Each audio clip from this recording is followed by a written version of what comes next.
Eh, may napansin lang ako sa sagingan eh. Parang may tao, sir. O mga tao talaga. Parang madami sila eh. Hindi ko alam kung ilan. Peter! Please naman! Pakawalan mo kami rito! Huwag kang makinig sa matandang yan! Sila ang gumawa nito sa atin! Walang mangyayaring masama sa'yo! Pakawalan mo na kami! Pero dahil sa mas pinili mong maging masama, eto na yung hustisya na yon. Paalam na sa'yo, Lerma. Sa wakas, matatahimik ka na rin.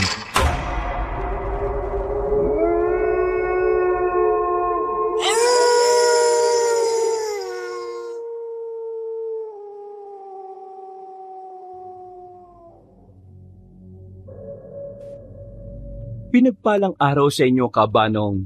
Ganon din sa lahat ng mga kabangers at mga kayanggaw. Ako nga pala si Peter. Hindi ko tunay na pangalan. Taga Metro Manila po ako. 24 na taong gulang. Bagong graduate at 1 taon pa lang bilang civil engineer.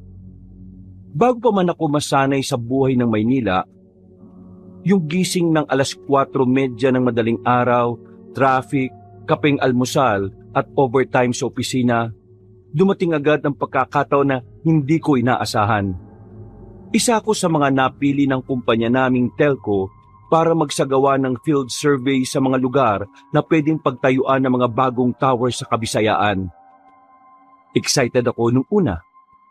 Ibig sabihin kasi nito ay makakalayo ako sa polusyon at maingay na lungsod. Isa pa, kasama ko ang 2 matagal ko nang kakilala na si Simon, ang may kayabangan naming site supervisor, at si Parker, ang chubby kong katrabaho na maingay pero magaling sa technical na trabaho. Sa totoo lang ay masaya talaga ako. Kapag kasi sila ang kasama ko ay para lang kaming naglalaro, pero ginagawa pa rin namin ng tama ang trabaho. Kapag kasi si Simon at Parker ang katuwang ko, hindi ko ramdam ang pagod. Parang lakbay barkada lang ang dating namin palagi na may halong trabaho. Katulad nung araw na yon. Pero hindi ko alam na sa paglalakbay namin ito ay may mga bagay pala akong makikita at mararanasan na hindi ko man lang maisalarawan sa kahit na anong plano o blueprint ng buhay ko. Paalala lang po, hindi mga tunay na pangalan ng mga tao at mismong lugar ang binanggit ko. Para na rin po sa seguridad namin. Muli, kabanong, ako si Peter. Kabanong, mga kabangers at mga kayanggaw. Ito ang aking kwento.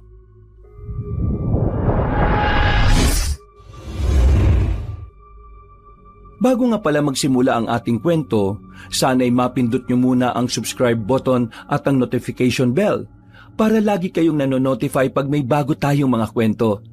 At huwag nyo rin kalilimutan mag-like at comment.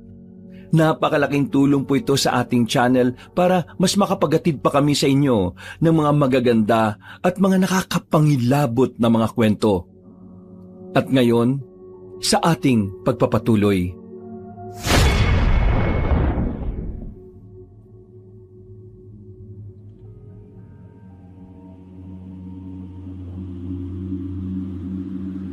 Biyernes ng gabi na kami umalis sa Ormoc. Nagrenta kami ng lumang pickup na pinatatakbo ng isang driver na si Kuya Enan. Matandang Bisaya na parang kabisado na ang lahat ng kalsada sa Leyte. Habang tumatakbo ang sasakyan, nakikita ko ang unti-unting paghina ng signal sa cellphone. Expected ko na to, kaya nga kami nagpunta sa lugar na to para palakasin ang signal sa nasabing lugar.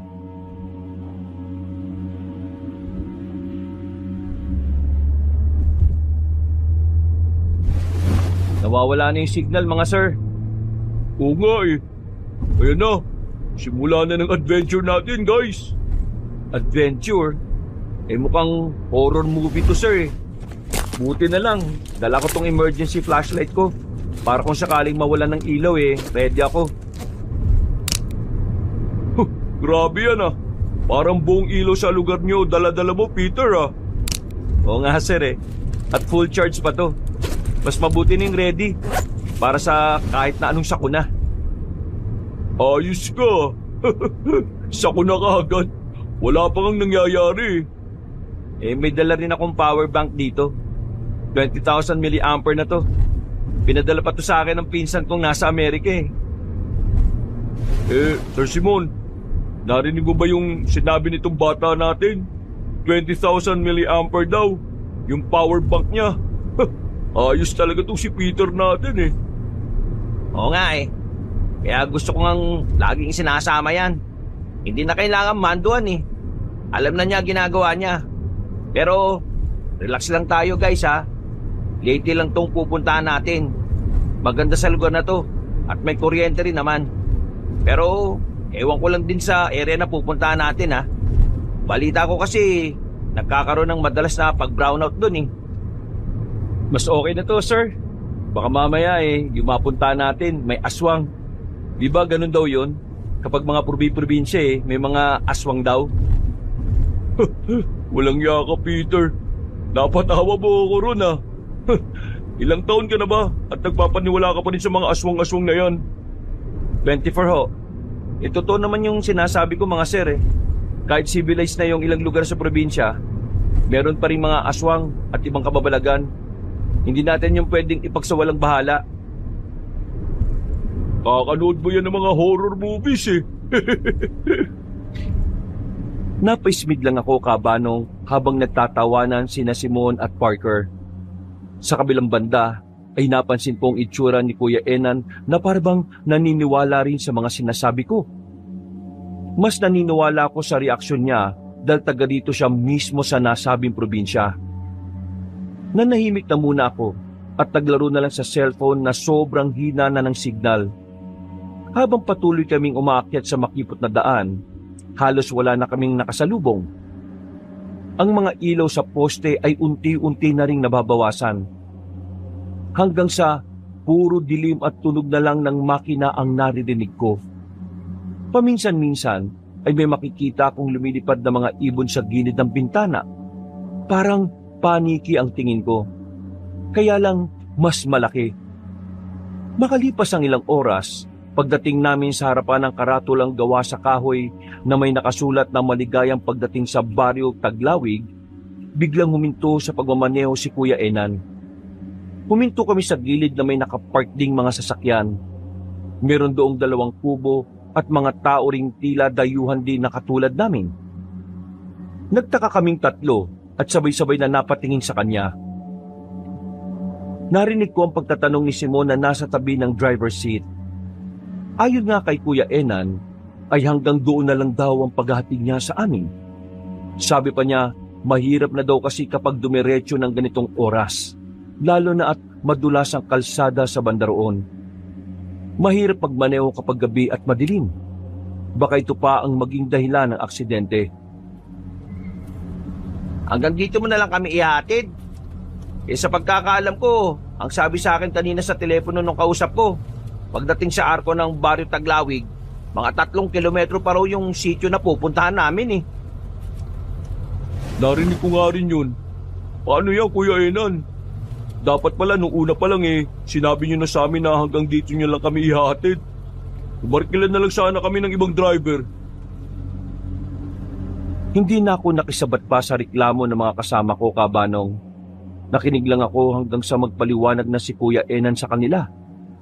Iginit nga ng Ginoo na mas mabuting ipagpabukas ang biyahe dahil marami ang naaksidente sa pagpupumilit. Ipinaliwanag niya rin sa amin na bukas ay may magpipick up sa amin na nagngangalang Mang Otek, kung saan tigaroon mismo sa sityo. Nang marinig ko yun, ay nakisabat na nga ako para hindi na rin uminit ang usapan nilang 3. Oh, yun naman pala mga sir May susundo naman pala sa atin bukas. Siguro, tama lang din na pakinggan natin si Kuya Enan. Total, siya naman ang taga rito Sigurado kung alam niya ang sinasabi niya. Kaya mabuti pa, makinig na lang tayo mga sir. May magagawa pa ba tayo? Tsaka, ang tanong, saan tayo tutuloy ngayon? Huwag niyong sabihin doon sa kubo na yun, ha? Palagay ko nga sir, kasi yung 2 sasakyan nandun Tapos may mga tao rin sa labas. Mukhang ganun din ang bilin sa kanila. Kaya sumunod na lang tayo. Sila ang nakakaalam ng mga rules and regulation dito eh. Mas okay na sundin natin yun. Sa mga ganitong probinsya pa naman, mas mainam talaga na sumusunod tayo sa mga ganitong klase ng mga patakaran. Sus, yang ka na naman eh. Papasok mo na naman ang Aswang Chronicles mo eh. Napangiti lang ako kabanong dahil sa huli ay wala na rin naman na magagawa ang mga kasama ko kundi ang sundin ng sinabi ni Kuya Enan. Doon nga kami pansamantalang nagpalipas ng gabi kahit hindi rin trip ni na Simon at Parker ang lugar. Katulad ko, wala rin naman kami magagawa kahit umangal kami ng umangal. Sa kabilang banda, napakatahimik ng lugar. Mahina ang ihip ng hangin, pero malamig at talagang nanunuot ito sa balat. Nang nabigyan na kami ng silid na matutulugan, humiga kagad ang dalawa kong kasama at mabilis na nakatulog. Paayo-ayo pa tong mga to. Ang bibilis din naman pala makatulog. Hindi man nga lang tumagal ng 3 minuto. Mga humihilig-hilig na. Napapailing ko silang minasdan bago naiga sa tapat ng bintana. Nang tila dinadalo na rin ako ng antok, ay muling umihip ang malamyang hangin. Pero sa pagkakataong ito, ay umalingasaw ang tila amoy lupa na parang may halong asim ng nabubulok na halaman. Napabalikwas tuloy ako ng bangon at sumilip sa labas. Napilitan tuloy akong isara ang mga bintana dahil sa hindi kaaya-ayang amoy. Hindi ko rin alam kung dahil lang sa pagod, pero bago ako makatulog, parang may narinig akong tunog ng mga kuko sa labas. At tila ba parang may kumakalmot sa gilid ng sasakyan namin. Pero nang muli akong sumilip sa bintana, wala naman akong nakitang kahit sino roon, kaya natulog na talaga ako. Kinabukasan, 6:00 pa lang ng umaga, ay nagising na kami at habang nagkakape, ay may dumating na 4 na tricycle. Nakatinginan kami ni na Simon at Parker. Ang ini-expect lang namin na susundo sa amin ay kotse din. Wala na kaming nagawa dahil wala na rin kaming choice. Maya-maya pa nga ay lumapit na sa amin ang isang Ginoo na payat at medyo kulubot ang balat. Nagpakilala siya bilang si Mang Otek na siyang tinutukoy ni Kuya Enan kagabi. Pagkatapos namin siyang makausap, ay nag-ayos na rin kami ng mga sarili. Makalipas ang 1 oras, ay umalis na rin kami. Sumakay kami sa tricycle at nagsimula na ang biyahe papasok sa pinakaloob ng baryo. Habang binabagtas namin ang daan, ay napansin kong tila unti-unting nag-iiba ang ambience ng paligid. Mas dumami ang mga puno at mas nangaunti ang mga bahay. Ilang minuto pa ay nakarating na kami sa may gitnang bahagi kung saan may maliit na barangay hall na gawa sa kahoy. Huminto kami roon para kausapin ang namumuno sa lugar para sa pagsasurvey. Si Simon na ang kumausap sa kanila at nagtambay na lang kami ni Parker sa labas para tumingin-tingin sa paligid. Magla-live pa naman sana ako. Kaso, wala na talagang signal sa area na to eh. Kahit yung ibang network, mahinang-mahina talaga sumagap. Kaya nga tayo yung kauna-unahan na magtatayo ng malakas-lakas na signal dito sa area na to eh. Hindi matatapos ang taon na to, magkakaroon na ng maayos na connection ng lugar na to. Sana nga, matapos ka agad. Para kapag balik natin dito makapag-live na ako. Wow plano mo pa talagang bumalik dito? Siyempre, baka malay mo naman. Dito ko na mahanap yung forever ko, di ba? Di wow. Marami pa kaming naging asaran at kwentuhan ni Parker hanggang sa lumabas na si Simon kasunod ng ilang opisyal sa baryo. Pagkatapos namin makapagpaalam, ay sinamahan na nga ulit kami ni Mang Otek papunta sa bahay na tutuluyan namin. Mas maayos naman ang nasabing bahay kumpara sa tinulugan namin nung gabi. Maya-maya pa, habang nag-ayos kami ng mga gamit para sa pagsasurvey sa tatayuan ng telco tower, nakarinig kami ng ingay sa labas. Pagdungaw ko sa bintana ay may mga tao roon at karamihan ay matatanda. May mga bata ring nakadungaw pero hindi sila lumalapit. Yung tipong ilang na ilang. Dumungaw din sa bintana si Parker pati si Simon at pagkatapos ay saka kami nagkatinginan na tatlo. Anong meron? Wala naman. Ganyan lang daw talaga ang mga tao dito kapag nakakita ng mga bagong salta. Sabi ng kapitan sa akin kanina, huwag daw nating pansinin yung mga yan. Parang nakakailang naman, sir. Bakit ka naman maiilang? Tingnan nyo naman yung mga titig nila sa atin, no? Feeling ko tuloy, may mga nagawa kong kasalanan sa lugar na to, eh. Tsaka yung bata ron, no? Parang mga takot na takot.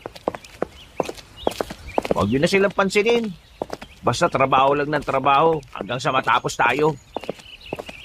Isipin mo na lang, Peter, na para kang artista na pinagkakaguluhan. Malay mo, di ba? May chikas na magkagusto sa'yo rito. Baka bago tayo umalis dito baka isa ka pa O baka di lang isa, baka dalawa o tatlo pa.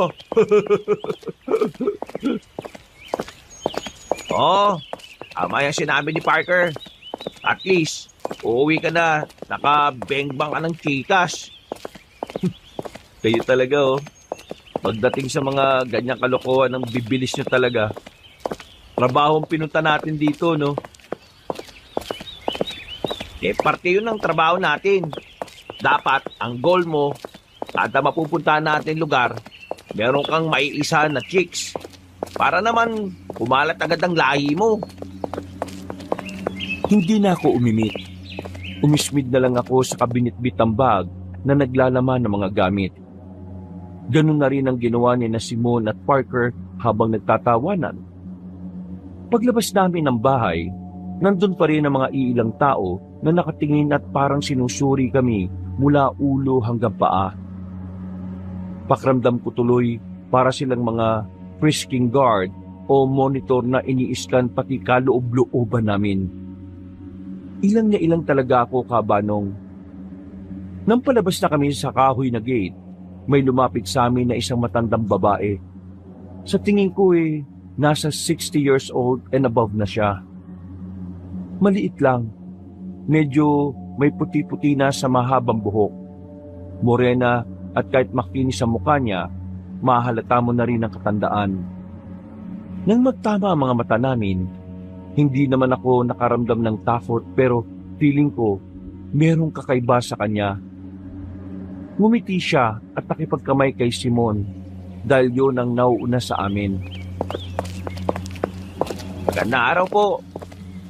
Magandang araw din. Ako nga pala si Manang May. Ako naman po si Simon. Itong kasama ko si Peter. At yung malusog sa tabi niya, si Parker naman po.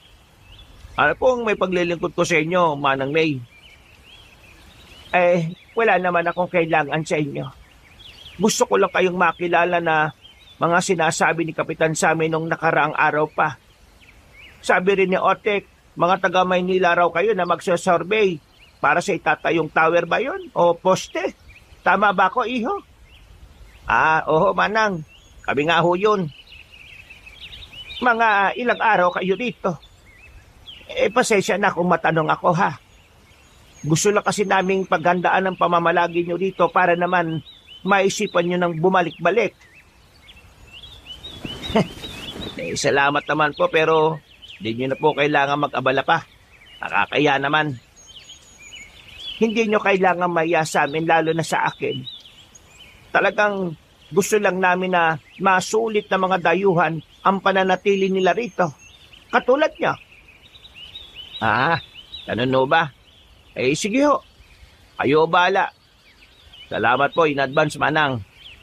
Kung okay lang ho sana, medyo nagmamadali lang kami ngayong araw Mamaya na lang po siguro tayo mag-usap patungkol dyan. Pasensya na sa abala. Siya nga pala, naparito rin ako para magbigay sa inyo ng kaunting babala.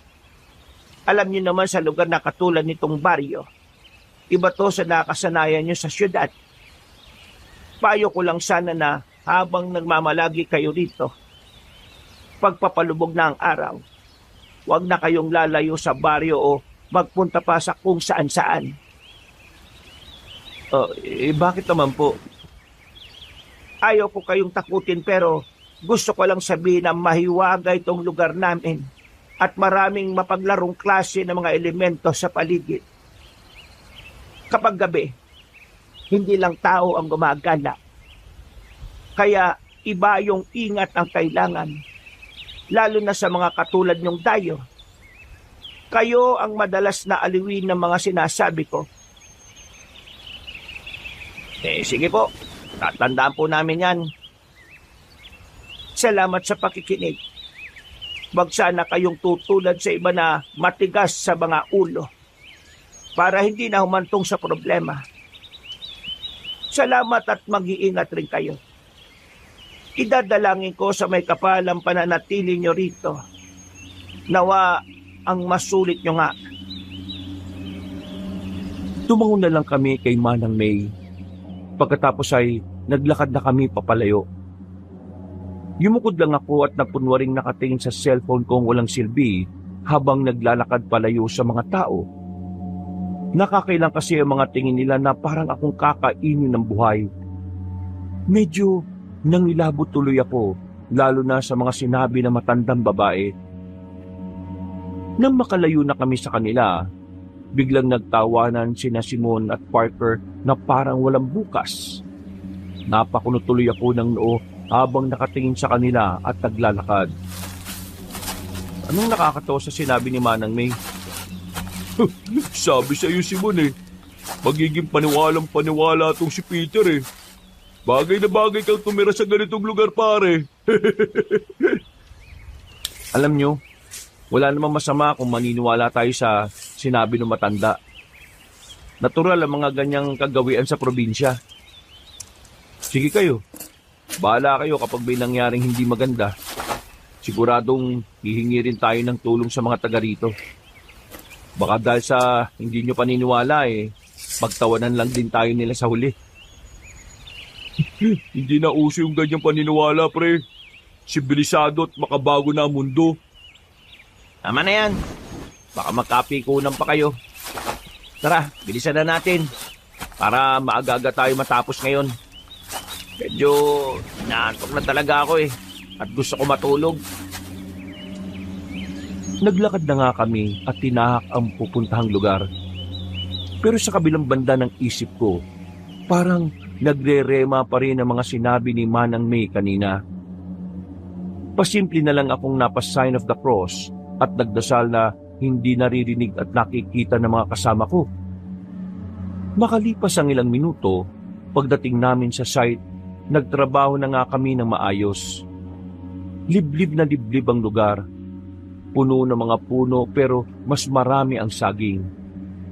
Nang makita ko yun, para akong nanghinayang dahil alam kong malaki ang matatagpas sa mga kapunuan naroon sa bahaging yon. Sayang yung mga puno no? Totoo. Diyan tayo magkakasundo, pare. Sayang talaga mga puno matatagpas. Pero wala tayong magagawa Pare-pareho lang tayo mga trabahador at sumusunod sa mga amo natin. Yun nga Ang mga negosyante talaga, basta kung saan sila kikita. Wala na silang pakialam sa kalikasan. Ganyan talaga ang negosyo. Kung di matibay ang sikmura mo, hindi ka aasenso. Parang sa gobyerno lang natin yan Wala silang mga sikmura. Kaya pala talaga madaling yumaman ng mga nasa gobyerno no? Kasi wala silang sikmura. Tapos, mga halang pa kaluluwa. Hoy, masyado na naman kayong nagsisenti-senti dyan Isipin nyo na lang na may magandang cost din naman tong pagkakaputol ng mga puno sa lugar na tong sinosurvey natin. Matatayo ng tower ang lugar. Makakasignal at mapapabilis ang access ng mga tao sa lugar na to papunta sa ibang ibayo. Dahil doon, unti-unti sila magiging bukas sa mundo at mas mapapabilis ang pagiging sibilisado. Para hindi na rin masyadong nagpapaniwala yung mga tao rito sa kung ano-anong elemento. Naki-ek-ek ka na yan. Dumali ka na naman, sir, ah. Oo, kaya simulan na natin magtrabaho. Kung ayaw niyong madali ko kayong dalawa dyan. Habang nagsusakat-sukat ako sa buong area at nakatutok ng seryoso sa pagtatrabaho, may napapansin ako sa paligid na parang kakaiba. Ewan ko kabano kung ako lang ang nakakapansin, pero pakiramdam ko talaga ay may kung anong nilalang na nakatingin sa akin mula sa mga sagingan. Hindi tuloy ako makapag-concentrate kaya nilapitan ko ulit si Parker na abala na rin sa pagsiset-up ng mga tripod. Nagulat pa siya nang bigla kong sumulpot sa likod kaya muntika ng matumbang equipment pero nahawakan ko kaagad. Uy, kakagulat ka naman pare. Para kang elementong sinasabi ni Manang May ah. Baliw, elemento ka dyan. Eh bakit ka ba kasi biglang lumapit? Tapos ka na rin sa ginagawa mo? May napansin lang ako sa sagingan eh. Parang may tao, sir. O mga tao talaga. Parang madami sila eh. Hindi ko alam kung ilan. Pero sure akong merong nakatingin talaga. Sagingan ba ka mo? Tapos may nakikita kang tao? Langya. Parang alam ko na yan ah. Yung mga napapanood ngayon sa social media, yung mga binubutasan yung saging tapos inaano. Alam mo na yun. Baka yun yung nakita mo. Puso raw yun sa mga ganitong lugar eh. Pastime ng mga kalalakihang walang magawa. Seryoso ako, no, Siraka? Seryoso rin naman ako ah. Gusto mo, tanong pa natin kay Boss Simon eh. Boss Simon! Ano na naman ba yun? Daldalan na naman kayo ng daldalan dyan ha. Magtrabaho muna kayo bago mag-ingay-ingay. Tara muna rito saglit, sir. Samahan natin tong si Peter dun sa sagingan. May nakita raw siyang parang mga taong nakatingin eh. Napakunot ng noo si Simon, pero lumapit din siya sa amin. Maya-maya lang din ay naglakad kami papunta sa mga sagingan. At ganoon na lang ang gulat namin nang makakita nga kami ng butas sa ilang mga saging na naroon. Nagkatinginan pa kaming tatlo bago napahalakak na malakas sina Simon at Parker. O diba? Sabi ko naman sa iyo eh. Hindi ko nilalata, pero pastime talaga ng mga kalalakihang taga-probinsya ang pagtira sa puno ng saging. Langya. Halos lahat yata ng katawan ng saging may butas eh oh. Gagi. Mabidyo't nga. Legit pala talaga. Ipopost ko to kapag pauwi na tayo. Kapag may signal na. Kawawa naman yung mga saging oh. Nabuntis nang walang kalaban-laban. Wait. Ano kaya lasa ng mga bunga niyan? Ayaw ko nang isipin oh. Iiwas muna akong kumain ng saging sa lugar na to. Ako din, boss. Napailing na lang ako kabanong habang pinagmamasdan ng dalawa na nagtatawanan pa rin. Nagbidyuhan pa nga sila na pakunwari ring pinagsasamantalaan ng puno ng saging. Tawa lang sila ng tawa pero nang mapatingin ako sa hindi kalayuan ay meron talaga ako nakitang maitim na nilalang. Namumula ang mga mata at bigla itong tumakbot na wala sa mga halamanan. Natulala talaga ako't nang hinabot. Tila bumalik lang ako sa wisyo nang mapatingin sa akin sina Simon at Parker na nagtatawanan pa rin. Maya-maya na nga tayo magkulitan. Trabaho na. Para mabilis tayo matapos. Ito kasing si Peter eh. Tara na nga. Makauwi na rin tayo kagad. Umismid na lang ako at tinalikuran sila. Nagpatuloy na nga kami sa pagtatrabaho at dahil sa madali lang ang ginagawa ko, ako ang naunang matapos sa kanila. Hindi muna ako lumapit sa mga kasamahan ko. Hinayaan ko lang sila. Baka kasi magpatulong kapag inabala ko pa. Iginala ko ulit ang tingin ko sa paligid hanggang sa madako ulit ako sa sagingan. Bigla ko na lang ulit tuloy naalala ang nakita kong itim na nilalang kanina. Yun na nga kayong sinasabi ni Manang May na mga kakaibang elemento. Totoo naman yung nakita kong yun. Sigurado kung hindi ko guni-guni yun. Napahawak ako sa dibdib at napabuntong hininga ng malalim. Pagkatapos ay muli akong napa-sign of the cross hanggang sa maramdaman kong naiihi na ako. Dahil mapuno naman sa lugar, lumayo lang ako kaunti sa site at naghanap ng maiihian. Sa gilid ng mayabong na puno ay doon ko napili. Habang umiihi, ay gumala-gala pa rin ang mga mata ko. Nang humangin ay tila nag-iba ang amoy ng paligid. Ganitong-ganito yung naamoy ko kagabi nung matulog kami roon sa huling pinaghatiran sa amin ni Kuya Enan. Napatakip ako ng ilong dahil parang nabubulok na ewan at talagang nakakasuka. Hanggang sa makarinig ako ng mga kaluskos mula sa hindi kalayuan. Sinundan nyo ng kakaibang tunog ng kung anong hayop. Akala ko nga talaga nung una ay mga hayop na ligaw lang. Pero napansin ko na naman ang maitim na nilalang. Mabilis yung tumakbo-takbo at nagpalipat-lipat sa pwesto. Kaya minadali ko na ang pag-ihi. Hindi ko na nga halos napagpag ng maayos.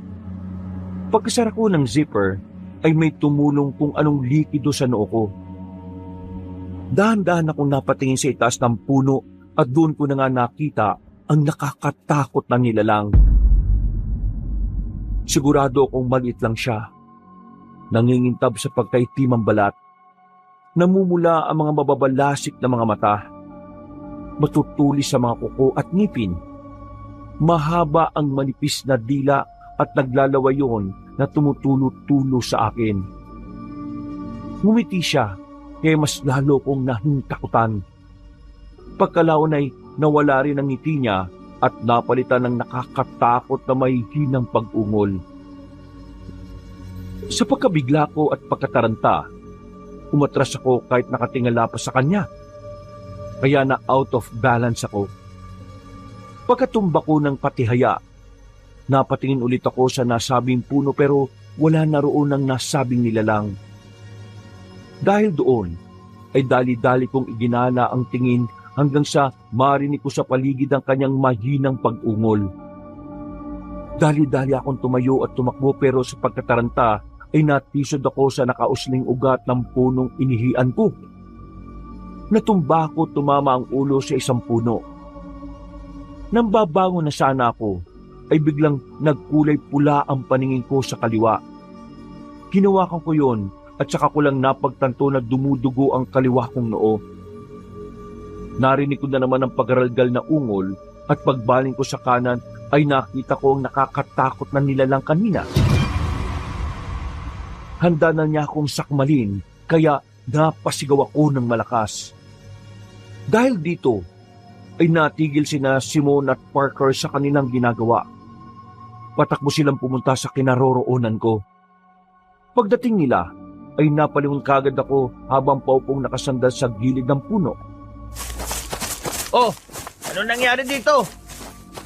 Dumudugo yung noo mo, pre. Hindi na ako nakasagot dahil bigla akong nakaramdam na matinding pagkahilo. Malamang dala yun ng nerbiyos. Iginala ko muna ang tingin sa paligid. Nang masiguro kong wala nang nakakatakot na nilalang, ay ipinikit ko na lang ang mga mata ko. Pagdilat ko ng mga mata, naroon na ako sa bahay na tinutuluyan namin. Tumingin kagad ako sa relo. At nang makita kong pasado 5:00 na ng hapon, napabalik ko sa ng bangon. Pero napahawak ako sa ulo dahil medyo sumasakit yon. Mabuti at gising ka na. Ay, anak ng tikbalang. Nandiyan po pala kayo. Nagulat naman ako sa inyo, Manang May. Pasensya na kung nagulat kita. Maayos na ba ang pakiramdam mo? Okay naman na po. Medyo masakit lang tong kaliwang noo ko. Nilagyan ko yan ng dinikdik na malunggay at iba pang halamang gamot para mabilis na gumaling. Para rin hindi ma-impeksyon. Salamat po. Nasan po ba yung mga kasama ko? Nandun pa rin sa site. Kasama nila si Otek at yung iba pa. Pero pabalik na yon dahil mag-aalas 5 na. Ganun po ba? Sabi ng mga kasama mo kanina, nung nakita ka nila, duguan na raw ang noo mo. Ano ba nangyari? May nakita po kasi akong... Sige na, huwag ka nang mahiya magsabi sa akin, lalo pagdating sa kababalaghan. May nakita ka bang kakaiba kanina dun sa lugar na pinuntahan ninyo? Ano po kasi, may nakita akong maitim na nilalang. Maliit lang siya pero nakakatakot. Tapos mapupula yung mga mata at naglalaway. Tapos ang baho ng amoy niya. Sasakmalin niya nga po ako kanini pero mabuti nakasigaw ako at dumating yung mga kasama ko. Isa yung busaw. Busaw? Isa yung klase ng aswang. Ang totoo niyan, ilang beses nang napapabalita rito sa baryo na may namamata ang busaw. Pero huwag ka mag-alala. Dahil wala pa naman kaming nababalitaan na merong dayuhan dito na sinalakay ng busaw. Kaya ipanatag mo ang loob mo. Salamat po, Manang May. O siya, sige. Maiwan na muna kita para mas makapagpahinga ka pa. Inumin mo itong tsaa. Mas mapapaginhawan niya ng kalamnan at ang isip mo. Mamaya ipaghahanda kayo ng mga taga rito ng salo-salo kaya dapat malakas ka at maayos. Sige po. Salamat rin po sa paggagamot sa akin. Walang anuman yon. Paglabas ni Manang ng silid, ay ininom ko na nga ang tsaa. At katulad ng sinabi niya, gumaan nga ang pakiramdam ko. Nakahinga ko ng maluwag at muling nakatulog. Kinagabihan, pagkagising ko ay naroon na si Simon at Parker. Kinumusta lang nila ako at hindi ko na lang din muna sinabi ang totoong nangyari. Ang ikinuwento ko na lang ay natalisod ako sa ugat kaya pinagtatawanan nila ako at inaasar na tatanga-tanga. Pasado 7:00 ng gabi, katulad ng sinabi ni Manang May, inimbitahan nga kami ng mga taga-baryo sa isang maliit na salo-salo bilang pagsalubong. May inihandang pinaupong manok, inihaw na baboy, nilagang baka, pansit, mga kakanin, panghimagas, tuba at kung ano-ano pa. Masaya ang lahat dahil meron pang kantahan, tawanan, pero sa gitna ng kasiyahan ay may isang dalaga kong napansin sa sulok. Nakatingin lang siya sa amin. Hindi kumakain at tila nakangisi lang ng bahagya. Nang magtama ang aming mga mata, ay parang may malamig na dumaloy sa katawan ko. Umiwas ako ng tingin dahil sa pagkailang at nang muli ko siyang sulyapan ay naglalakad na siya papalayo. Uy! Kanina ko pa napapansin yun ah. Ha? Ang alin? Maang-maangan effect ka pa dyan. Yung magandang babae kanina dun na umalis. Bagay kayo pre. Pero huwag ka lang tatanga-tanga ulit ha. At matitisod sa ugat ng puno. Ikaw talaga, puro kakalokohan no. Hindi ko kilala yun no. Saka hindi yan ang pinunta ko rito. Kundi trabaho. Sus! Wag ako, Peter, wag ako.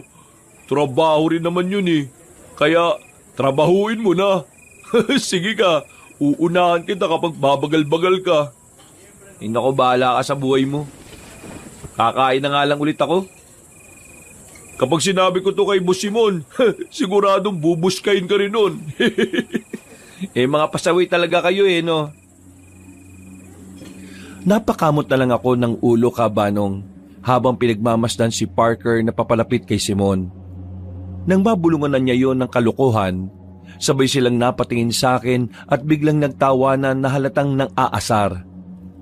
Napailing na lang ako sa kasumandok ng masarap na kanin. Eksakto naman na lumapit si Manang May sa akin kaya kinausap ko na rin siya.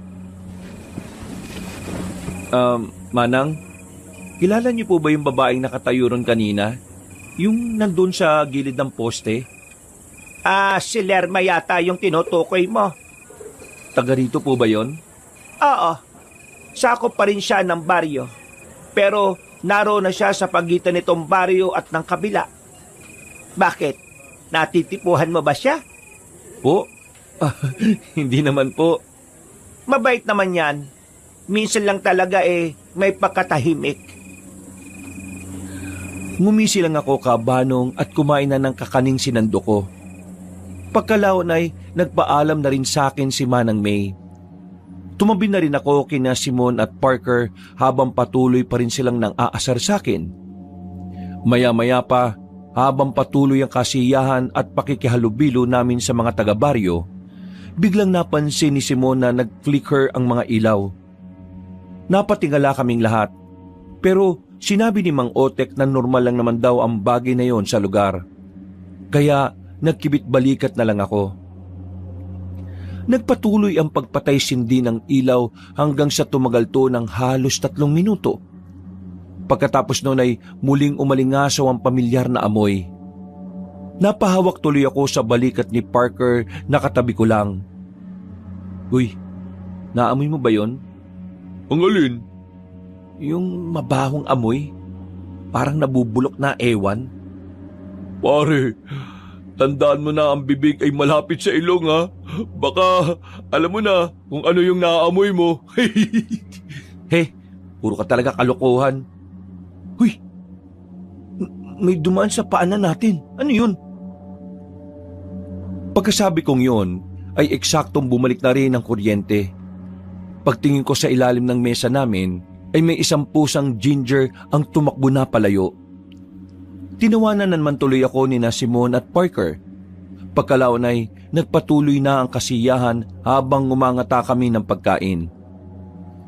Mabilis na lumipas ang oras. Aaminin ko kabanong nag-enjoy ako nung gabing yon. Pero may parte ng isip ko na hindi pa rin maalis-alis yung nangyari nung umagang yon. Sa tuwing pipikit kasi ako, ay parang nakikita ko yung sinasabing busaw ni Manang May. Dahil doon, ay nilibang-libang ko na lang ang sarili ko sa paglalaro ng offline game sa cellphone. Tumigil lang ako nang marinig ko si Parker na humihilik na ng malakas. Grabe naman to kung makahilik talaga tong si Parker oh. Parang wala nang bukas eh. Ay, makatulog na nga. Anong oras na rin pala? Kala ko maagagap eh. Niligay ko na ang cellphone sa ilalim ng unan, saka nagdasal ako at natulog na ng mahimbing. Pagsapit ng 12:00 ng hating gabi, ay nagising ako sa ingay mula sa labas. Naririnig ko kasing parang may kakaibang kalusko sa labas. Tapos may nakakangilong tunog na parang nagkikiskis ng kuko sa dingding. Kakamot-kamot akong bumangon dahil parang kapipikit lang ng mga mata ko. Ano ba yung tunog na yon? Sakit sa tenga. Pero ang sarap pa rin ng tulog nila Sir Simon at Parker Ba talaga kapag malalim ang tulog kahit saan na lugar? Binuksan ko ang bintana at tinanap ang tunog hanggang sa may makita kong aninong gumagalaw sa bubungan ng bahay. Ito rin yung nakita kong halimaw doon sa site, na kung tawagin nga ni Manang May ay busaw. Napatingin yun sa akin at muli kaming nakatitigan. Nangilabot ako at hindi na naman kaagad nakagalaw. Mabuti na lang ay hindi ito umatake at bigla itong tumalon papunta sa kakahuyan. Nang mawala na sa paningin ko ang busaw, dali-dali kong isinara ang bintana at kaagad ginising sina Simon at Parker. Sir Simon, Parker, may ano sa labas? Anong may ano? Anak ka naman ng teting Ano ba Peter? Anong oras pa lang May nakita nga akong itim na ano. Uy, ano gang ano? Puro ka ano dyan eh. Kung anuin kaya kita dyan sa kakaano mo. Di ba? Labo mo pre. Meron nga talaga ako nakita. Galing sa bubong. Siguro pusa lang yung pre. Ano ba? Hindi, aswang yun. Yun din yung nakita ko kaninang umaga. Ay nako, itulog mo na lang yan, Peter. Huwag mo na kaming istorbohin. Natigilan kaming lahat dahil biglang may kumalubog sa bintana. Nakita namin na may tumama roon na kung ano, kaya sabay-sabay kaming napatingin. Dahil dito ay parehong napabalikwas ng bangon sina Simon at Parker. Ako naman ay napaatras palayo sa bintana dahil malapit yun sa kinahihigaan ko. Hinayaan ko lang silang lumapit. At pagbukas ni Simon sa bintana, sumilip siya sa labas. Ganon din ang ginawa ni Parker. Pareho silang nagpagala-gala ng tingin pero wala naman silang nakitang kahit na ano. Nang tingnan namin ang bakas sa bintana, para lang yung basang kung anong malambot na bagay na tumama roon. Ano yung tumama sa bintana, mga sir? Di ko alam. Pero hayaan na natin yun. Baka kung ano lang yun. O sige na, matulog na nga ulit tayo. Hindi na ako nakapagsalita at pinagmasdan na lang ang dalawa kong kasamahang parehong kumakamot ng ulo. Ramdam ko ang pagkainis nila dahil nga sa naalimpungatan sila pareho sa ginawa kong paggising. Pagkahawi pa loob ni Parker ng kurtina, tumingin siya sa akin na tila naiinis pa rin. O yan, nawi ko na paloob yung kurtina ha, para hindi kung ano-ano yung nakikita mo. Matulog ka na at umiwas-iwas ka sa kakanood mo ng horror movies. Wala na akong nagawa kundi ang bumalik sa kama ko, Kabanong. Matagal akong napatingin doon at iniisip-isip pa rin ang tungkol sa busaw. Hanggang sa unti-unti na rin akong dalawin ng antok. Kinabukasan, nagulat kami habang nag-aalmusal nang makita namin si Manang May sa labas ng tinutuluyan naming bahay. May dala siyang palaspas na may nakataling supot ng asin na tabo. Para saan po yan, Manang May? Pangontra to. Kagabi ko pa sana ito ibibigay kaso naisip kong nagpapahinga na kayo. Pangontra po saan? Sa mga masasamang elemento at alagad ng kadiliman. Pinabasbasan ko na rin yan doon sa simbahan. Habang nananatili kayo rito, mas mainam na meron yan. Mahirap na, lalo na sa nangyari sa iyo kahapon. Nako, Manang, sakto yan. Dahil takot na naman yan nung hating gabi. Ano ba yung sinasabi mo kagabi, Pete? Nakakita ka ng ano ba yun? Busaw. Ayun, yun nga ho, Manang. Busaw. Dinalaw na naman kayo ng busaw dito. Oo, Manang. 12:00 ng hating gabi. Nakita ko po sa bubungan tapos tumalon papuntang Kakahuyan. Nako, mag-iingat-ingat kayong tatlo. Mamaya nga pagdating ni Otek magpapakuha ako sa kanya ng mga pandakaki. Porselas yun ng panlaban sa mga ganong klase ng kampo na kadiliman para layuan nila kayo. Mahirap na lalo na sa mga dayong katulad nyo. Kayo talaga ang lapitin ng mga ganong uri ng nilalang. Maraming salamat po. Nako, Manang, di naman ako nagpapaniwala sa mga ganyan eh. Kasi kung matatakot lang tayo na matatakot, katulad nitong si Peter, ay nako, mas lalo lang yan silang magpapakita sa atin. The best way is to ignore them. Iba pa rin ang nag-iingat, Simon. Kakaiba mga busaw dahil may kakayahan silang mangyanggaw, lalo na kapag hindi nila kaya ang isang tao. Ano po ba yung busaw na yan? Isang klase yon ng aswang na mapaminsala. Hindi sila basta-basta kaya mag-iingat kayo. Pagmamadaliin ko na nga si Otek para ipakuha yung mga pandakaki. Ay sige na, at maiwan ko na muna kayo dyan. Pag-alis na matandang babae, ay biglang nagtawanan sina Simon at Parker. Napakunot tuloy ako ng noo sa ginawa nila. Medyo naiinis ako dahil parabang hindi nila sineseryoso ang sinasabi ng tao. Huwag niyong pagtawanan yung tao. Concern lang naman sa atin yun eh. Alam namin yun, pre. Pero sa totoo lang di ko talaga maiwasang matawa eh. Ang lakas kasi makafantasere yung mga sinasabi ni Manang May. Hindi fantasere yung sinasabi ni Manang May. Ako mismo, nakita ko yung kahapon ng umaga. Yung alin? Yung busaw? Oo, Oh, akala ko ba sabi mo kahapon sa amin, napatit ka lang sa ugat ng puno. Bago-bago ka naman ng statement, pre. Sinabi ko yon dahil katulad niyan, pinagtatawanan niyo yung mga bagay na yon. Bahala kayo kung ayaw niyong maniwala. Basta, hindi naman nagkulang ng paalala sa atin si Manang May eh. Respetuhin na lang natin siya bilang matanda. Huwag yun ang pagtawanan. Ang seryoso mo naman masyado, pre. Sorry naman. Ewan ko sa inyo. Makaligo na nga lang. Kinuha ko ng tuwalya ko at nagpunta na sa banyo sa likuran ng bahay para maligo. Nahagipan ng paningin ko sina Simon at Parker na parehong napakibit ng balikat. Habang nasa banyo ako kabanong ay hindi ko alam ang mararamdaman ko. Medyo nainis kasi talaga ako sa dalawa. Pero sa kabilang banda ay ayaw ko rin naman talaga silang mapahamak. At ito na nga po, dito na rin pala magsisimula ang mas kakaiba pang pangyayari ng mga sumunod na oras. Pagkatapos namin mag-ayos ng mga sarili ay nagsimula na ulit kami sa survey namin sa bundok. Bit-bit ang mga gamit, kasama namin ang anak ni Mang Otek na si Kito bilang gabay. Wala kasi ang Ginoo dahil meron itong inaasikaso sa bayan. Meron ding inuutos si Manang May sa kanya patungkol nga sa porselas na pandakaki. Pero habang lumilipas ang oras, napapansin kong parang may kakaiba na naman sa paligid. Pati na rin sa mga kasama kong kapwa surveyor.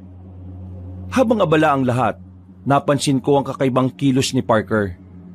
Kani-kanina lang ay ang saya-saya nila ni Simon.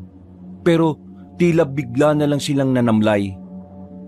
Hinayaan ko na lang siya nung una pero nagulat na lang ako nang bigla siyang tila natulala na nakangiti lang habang nagmi-measure kami ng lupa. Nilapitan ko siya at doon ko nakita ang mga maliliit na ugat sa ibabang parte ng liig niya. Medyo namumula rin ang gilid ng kanyang mga mata na parang naiirita sa init ng araw. Sir, okay ka lang? Ha? Oo naman. Bakit nakatulala ka kanina? Tapos pangiti-ngiti ka? Ha? Wala. Ano yung nasa leeg mo? Parang nangingitim ang ugat mo dyan banda. Ha? Eto. Siguro kinagat lang ng lamok. Kinagat ng lamok? Nangingitim eh. Wala nga sabi to. Ang kulit mo naman eh. Ha? Di okay. Pasensya na ha. Nasigawan kita eh. Pero wala lang to, promise. Okay, sige. Pero seryoso ako ha. Magpatingin ka kay Manang May mamaya. Wala nga to, Peter. Baka nga kagat lang ng kung anong insekto. Sige na, doon ka na nga muna. Medyo hindi ako makapag-concentrate sa pagme-measure eh. Napakibit na lang ako ng balikat. Pagkatapos ay lumayo na ako kay Parker. Pagtingin ko naman kay Simon, parang kakaiba rin ang ikinikilos niya. Parang medyo mainit din ang ulo niya at dinig na dinig ko kung paano niya sabunin si Keto. Pumagitna na ako sa kanila para hindi na mauwi pa sa away. Nakikita ko rin kasi si Keto na parang papalag na. Sir Simon, chillax lang. Magpahinga na nga muna tayo dahil masyadong mainit ngayong araw eh. Bumalik na lang tayo mamayang hapon. Kaunti na lang naman yung gagawin natin. Tama. O na muna magpatuloy nitong ginagawa ko. Nakakainit kasi ng ulo yung si Keto eh. Dapat talaga si Mang Otek na lang yung nandito eh. Sige sir. Magpahinga na muna kayo ron sa lilim. O kaya mauna na kayong bumalik ni Parker sa baryo. Sabay na lang kami nitong si Keto umuwi. At tapusin ko na lang tong ginagawa natin. O sige na. Bilisan mo dyan ha. Makaalis na nga. Pabalagbag na hinagi sa akin ni Simon ang equipment na hawak niya. Kamuntikan ko pa nga tong hindi masalo. Pagkatapos noon ay lumayo na siya. Humingi naman ako ng paumanhin kay Keto. Mabuti na lang din ay maunawain ng taong yon na hindi naman nagdamdam. Sinabi pa nga niya sa akin na parang kakaiba ang ikinikilos ngayon ni na Simon at Parker. Makaklose kasi sila kagabi nung kasiyahan, kaya nagtataka rin ng binata sa kakaibang asta ng mga kasama ko. Napakunot din ako ng noo. Napansin din pala ni Keto ang tungkol sa mga bagay na yon. Nagtrabaho kami at tinapos ko na rin ang lahat para hindi na kami bumalik mamayang hapon. Mabilis ang paglipas ng oras. Pagbalik namin sa tinutuluyang bahay ay naabutan kong natutulog ng mahimbing si Simon. Si Parker naman ay wala sa kwarto kaya hinanap ko siya sa palibot ng bahay. Hanggang sa maabutan ko siya sa likod malapit sa banyo. Nakatayo siya sa poso at paulit-ulit na naghihilamos ng mukha habang tumatawa na mag-isa. Ilang segundo ko rin muna siyang pinagmasdan bago lapitan. Pre, ayos ka lang ba? Oo naman, pre. Medyo mainit lang yung pakiramdam ko kaya panay ang pagilamos ko ng muka. Parang gusto ko nang maligo na lang ulit eh. Pwede namang maligo. Ha? Nagulat na lang ako nang ibuhos niya sa sarili ang laman ng balde. Nakita kong nakalawit sa bulsa niya ang cellphone kaya dali-dali ko yung kinuha. Uy pre, yung cellphone mo baka mabasa. Nang magtama ang paningin namin, nagulat ako dahil mas tumindi ang pamumula ng mga mata niya. Pati yung itim-itim sa leg niya ay mas dumami at mas kumapal. Pero matapos siyang mahimasmasan dahil sa pagkabasa ng tubig, unti-unti ring nawala ang mga yon. Napalunok ako ng laway sa pagkabigla, Kabanong, at kamuntikan pa nga akong matumba nang sinubukan kong umatras. Nang makita niya ako, ay napakunot siya ng noo na tila nagtataka. Oh, bakit parang gulat na gulat ka, pre? Ha? Para ka namang nakakita ng bulto dyan. Uy, teka, bakit hawak mo yung cellphone ko? Oh, nagpakabasa nga pala ako. Para kasing ang init-init kasi ngayon eh. Kakaiba yung init eh, no? Ha? Oo nga pre. Uy, favor naman oh. Pakuha yung tuwalya ko tapos pakihagis na lang sa bintana. Salamat pre ah. Sinunod ko na lang ang sinabi niya. Pagkakuha ko sa kwarto ng tuwalya, hinagis ko yun sa bintana. Naupo na lang ako sa kama at tila napapaisip sa mga kawirduhang nangyayari. Napatingin ako sa kama kung saan nakapwesto si Simon. Tulog na tulog pa rin siya kaya medyo nakahinga rin ako ng maluwag. Pagpasok ni Parker ay pinagmasdan ko na lang din siya. Nakampante rin ako dahil mukhang okay naman na siya. Matapos siya makapagbihis ay kinuha niya ang cellphone at nahiga na rin muna para matulog. Humiga na rin ako at pinagmasdan sila sa kani-kanilang kama habang nahihimbing sa pagtulog. Takang-taka man sa mga inasal ng dalawa, masaya pa rin ako, Kabanong, dahil okay naman pala sila sa pag-aakala ko. Hindi ko talaga naisip na pagkatapos ang nangyari kanina ay mas masusundan pa ng kakaibang kababalaghan ng lahat. At ito na nga ang hindi ko talaga inaasahan na mangyayari sa buong buhay ko. Pagsapit ng gabi, wala pa rin sina Manang May at Mang Otek. Pero dahil may stock naman ng pagkain, kaya nagluto na si Keto para sa amin. May nagbigay na native na pato at kinatay niya yon para iulam namin. Nang umalingasaw ang amoy ng dugo ng nasabing hayop, kitang-kita ko si Parker mula sa bintana na tila titig na titig sa sariwang karne ng pato. Hindi ko nga alam kung refleksyon lang yon ng ilaw, pero nakita ko talaga na tila kumislap ang mga mata niya. Napadila rin siya na parang natatakam hanggang sa dumungaw na lang din si Simon sa bintana na tila naiirita. Ano ba yung amoy na yon? Sobrang lansa. At ang ingay ng tunog. Sino ba yung nagkakalampag dyan? Ha? Pasensya na sir kung nagising ka. Naghihiwa lang tong si Keto ng karne ng pato na binigay sa atin ng kapitbahay nila. Kinatay namin yung hayop kaya medyo malansa yung amoy. Ganun ba? Itapon nyo na lang kagad kasi sobrang tapang ng lanse. Parang sumasagad sa ilong ko. Saka yung ingay. Inaan nyo lang ng kaunti. Sige, ako na pong bahala sir. Itatapon ko na lang yung mga dugo-dugo sa malayo. Uy, bakit mo naman itatapon, pre? Ang sarap nga ng amoy eh. Parang ang sarap isabaw ng dugo eh, ha? Ha? Hindi, biro lang. Ito naman, oh.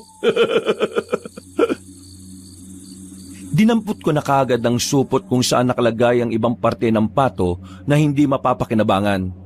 Kasama na ang balahibo. Yung dugo naman, ipinaagos na lang ni Keto saka binuhusan ng tubig. Nakakagutom naman yan. Natatakam na tuloy ako eh. Parang gusto ko na tuloy sunggaban yung karne eh. Uy, ano ba yung pinagsasabi mo? Okay ka lang ba, pre? Ha? Ha? Oo naman. Sadyang gutom lang talaga siguro. Gutom na gutom. Hindi ko na masyadong pinansin ang kawirduhan ni Parker. Tinapon ko na sa malayo ang basura. At inapuyan ito dahil na rin sa payo ni Keto. Maya-maya, nang matapos na siya, ay niluto na kaagad ang karne ng pato. Nagapunan na kami kaagad pero umalis na si Keto dahil kailangan na rin siya sa bahay ng kanilang asawa. Pinipilit ko nga siyang magapunan pero tumanggi lang siya ng tumanggi. Hindi ko na masyadong pinilit dahil alam ko rin naman na naiilang siya kay Simon. Habang naghahapunan kami ay parang mga gutom na gutom ang mga kasama ko. Hindi ko tuloy alam kung ano ang mararamdaman ko. Masarap naman talaga ang pagkakaluto ni Keto pero kakaiba talaga ang asta nila. Guys, alam kong masarap tong pagkakaluto ni Keto sa pato. At ngayon lang ako nakatikim ng ganito eh. Pero sana maghinay-hinay lang kayo. Baka mabulunan kayo niyan eh. Sir Simon, Sir Parker. Ang sarap talaga eh.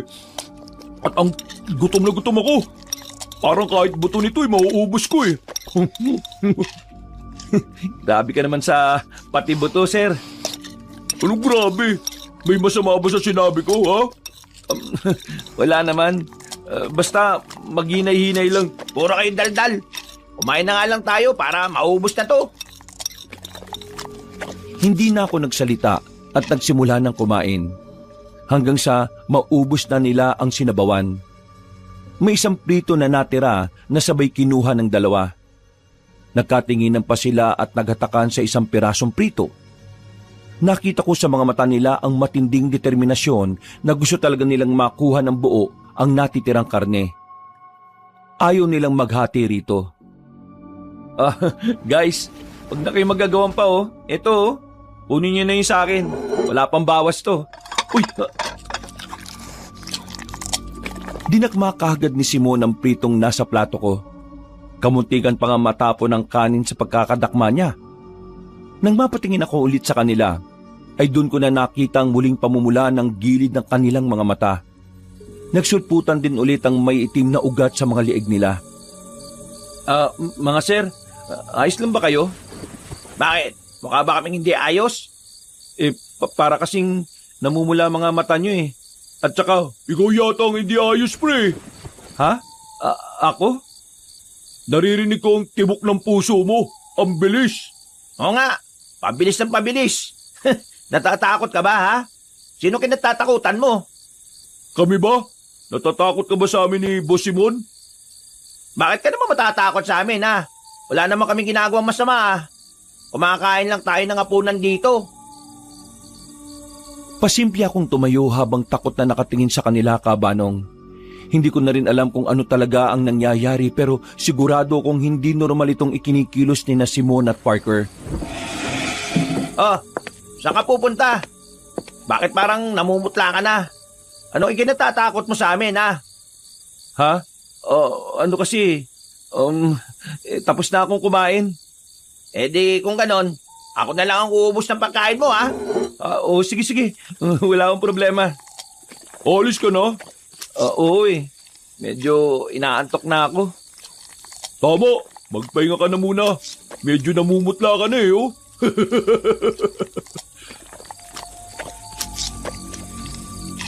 Hindi ko na pinakinggan ang sinasabi nila dahil dali-dali akong tumakbo papunta sa kwarto at nagsumiksik sa kama. Hindi ko talaga alam kung ano ang nangyayari sa mga kasama ko, Kabanong. Pero wala naman akong magawa kundi ang manatili sa lugar na yon.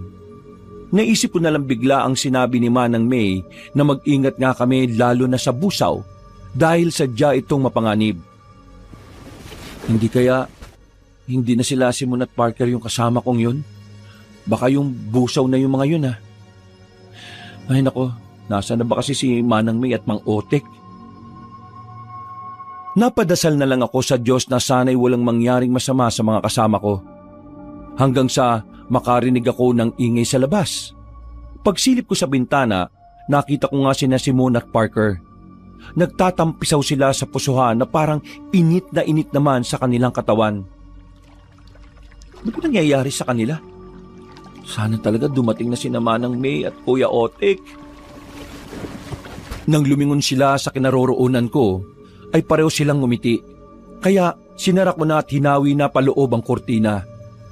Nagkulong na lang ako sa kwarto at nakiramdam sa labas hanggang sa hindi ko na malayang nakatulog na ako. Nagising na lang ako nang tumama sa noo ko ang cellphone. Aray ko! Anong nangyari? Teka, umaga na pala. Pagtingin ko sa kama ni na Simon at Parker, nandun sila at tulog na tulog. Dahan-dahan akong lumapit sa kanila at ganun na lang ang gulat ko sa nakita ko. Kitang-kita na kasi ang itim na ugat sa mga leeg nila. Bukod dito ay gumapang na yon sa magkabila nilang mga sentido. Pati ang mga talukap nila ay may bahid na rin. Maging ang ilang parte ng dulo ng mga daliri. Lumabas kaagad ako ng kwarto dahil alam kong hindi normal ang ganon. Mabuti na lang at nakita ko si Manang May nakadarating lang, sakay ng tricycle ni Mang Otek. Sinalubong ko sila at nang makita na matandang babae ang reaksyon ng mukha ko, nag-alala na rin siya. Ano nangyari, Peter? Ang totoo po niyan, hindi ko rin talaga alam kung anong nangyari. Pero yung mga kasama ko po, sila Sir Simon at Parker. Bakit? Anong nangyari sa kanila? Tingnan niyo na lang po sa kwarto, Manang. Dali kayo. Nagmadali nga kaming pumasok sa loob ng silid. Nang makita ni Manang May at Mang Otek ang kalagayan ng mga katrabaho ko, ay naggulat din sila. Ano po bang nangyari sa kanila, Manang? Ito na nga ba kinatatakutan ko? Nahuli na kami ni Otek ng pagdadala ng mga pandakaki. Ano pong ibig niyo sabihin na nahuli na, Manang? Mga nangingitim na ugat sa leeg, sa sintido at sa mga kuko. Ang ibig sabihin lang nito ay nayanggaw na sila. Ho?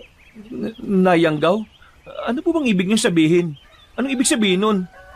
Ibig sabihin ay hinawaan sila ng pagiging aswang.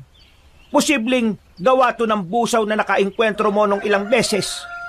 Paano po nangyari yun? Paano silang nahawaan ng pagiging aswang? Posible nung isang gabi, nung gabi ng kasiyahan, nung nawalan ng kuryente. Kumilos ang busaw at naglagay ng kung ano sa mga pagkain nila. Hindi rin ako sigurado. Kaya pala, may pakiramdam ako noon na may gumapang sa ilalim ng upuan namin nung nawalan ng kuryente. Pagbalik ng liwanag nung gabing yun pusa ang nakita ko na tumakbo kagad palayo Yun na nga yun. May kakayahan ng mga aswang na magpalit-palit ng anyo bilang hayop. Malinaw nga na nayanggaw sila. Paano po sila gagaling, Manang? Ang unang hakbang ay kailangang malaman natin kung sino ang gumawa nito sa kanila.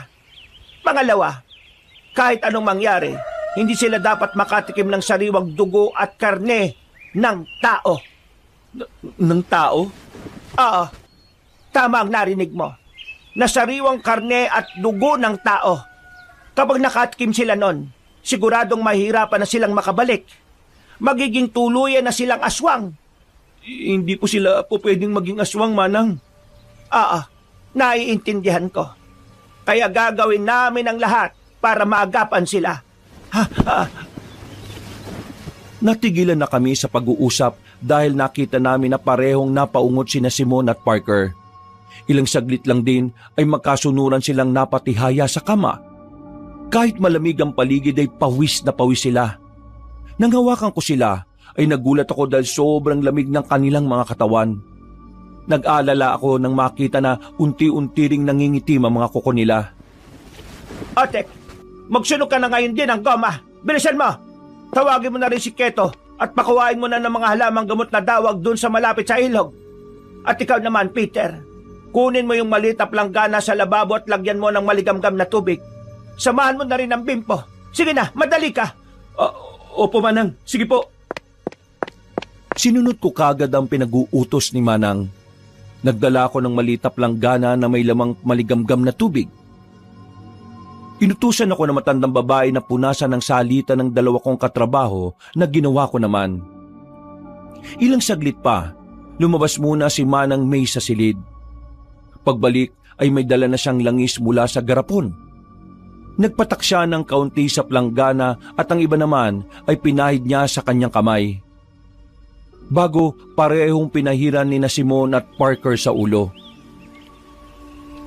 Naglalaban ang init at lamig ng mga katawan nila. Ano pong ibig sabihin nun? Malalakas ang resistensya nila. Nilalabanan nila ang pagkayanggaw. Kaya hindi sila basta-basta susuko. Hindi sila basta-basta magiging mga aswang. Palaban po talaga sila eh. Kaya salamat naman sa Diyos. Wag na muna tayong magpakasaya at makampante. Hanggat hindi natin natutuntun kung sino ang may gawa nito, hindi pa sila ligtas. Bubulungan at bubulungan sila ng yanggaw hanggang sa mapasuko ang kanilang loob. Hindi sila titigilan hanggat hindi sila sumusuko laban sa sumpa. Marami pang sinabi si Manang May patungkol sa mga nayanggaw at iba pang uri ng aswang at alagad ng kadiliman. Marami akong natutunan at nalaman ko rin na isa pala siyang manggagamot ng herbal na medisina. Nakilala sa kanilang lugar bilang babaylan. Yun nga lang ay hindi ganun kakumpleto ang kaalaman ng matandang babae dahil namatay na ang tagaturo niya noon. Nagsikap na lang siyang mag-aral at natutunan niya rin ang ibang kaalaman sa mga ibang albularyo na nakakasalamuha niya. Hindi man siya ganun kahusay pero may kakaya naman siya kahit papaano, lalo na pagdating sa pangontra. Higit kalahating oras ay dumating na ang mag-amang Mang Otek at Keto. Dawag na itim at iba pang halamang gamot ang dala. Ang dawag na itim ay isang uri ng baging na may kakayahang mapalabas sa tunay na anyo ang isang aswang. Ito ang gagamitin natin para masilo ang aswang. Salamat po. Umaasa ako na gagaling sila. Mas manalik ka sa Diyos dahil siya ang may kakayahan para mapagaling ang mga katulad ng nangyayari ngayon sa mga kaibigan mo. Instrumento lang ang mga katulad ko. Opo, salamat nga rin po sa Diyos. Inutusan na nga ulit ni Manang May si Mang Otek na magsunog ng gulong. Kami naman ni Keto ay umantabay lang ng gagawin ng matandang babaeng manggagamot. Tinali din muna namin ng mahigpit sina Simon at Parker. Dahil kabanong, ang sabi ni Manang May, kapag daw nagising ang dalawa, ay siguradong bigla na lang silang mananalakay dahil sa pagkatakam. Kumalat na kasi ang epekto ng pagkayanggaw base sa itsura ng mga itim na ugat sa katawan nila. Pagkatapos namin silang itali, gumilid na kami at pinagmasdan ang gagawin ng manggagamot. Mula sa planggana ay hinagis niya ang mga halamang gamot na pinagpira-piraso. Piniga-piga niya ito hanggang sa kumatas at mag-iba na ang kulay ng tubig. Nang sapat na ang katas para roon, ay isinantabi na niya ang halamang gamot. Saka muling hinalo ang maliit na planggana. Umantabay lang kami ulit sa kanya hanggang sa nagsimula na ang ritual. Nangilabot ako kabanong habang pinakikinggan ng kakaibang salita. Para yung Latin, pero mas malalim na mas nakakapanindig ng balahibo. Pasimple akong napayakap sa sarili habang pinagmamasdan sina Simon at Parker na parehong umuungot-ungot na naman. Ilang beses niyang inulit ang nakakakilabot na salita at nang matapos na ay saka siya tumingin sa amin. Sigurado akong may mangyayari mamaya. At kahit na anong mangyari, wag kayong makikinig sa sasabihin ng mga kaibigan mo. Naintindihan mo ba? Opo, Manang. Magsisimula na ako sa ikalawang dasal. Magdasal na lang din kayo ng sarili nyo at manatiling nakaantabay. Pagtango namin ni Keto ay kumuha ng lampara matandang babaeng manggagamot. Pagkatapos ay nagsimula na siya ulit sa ritual.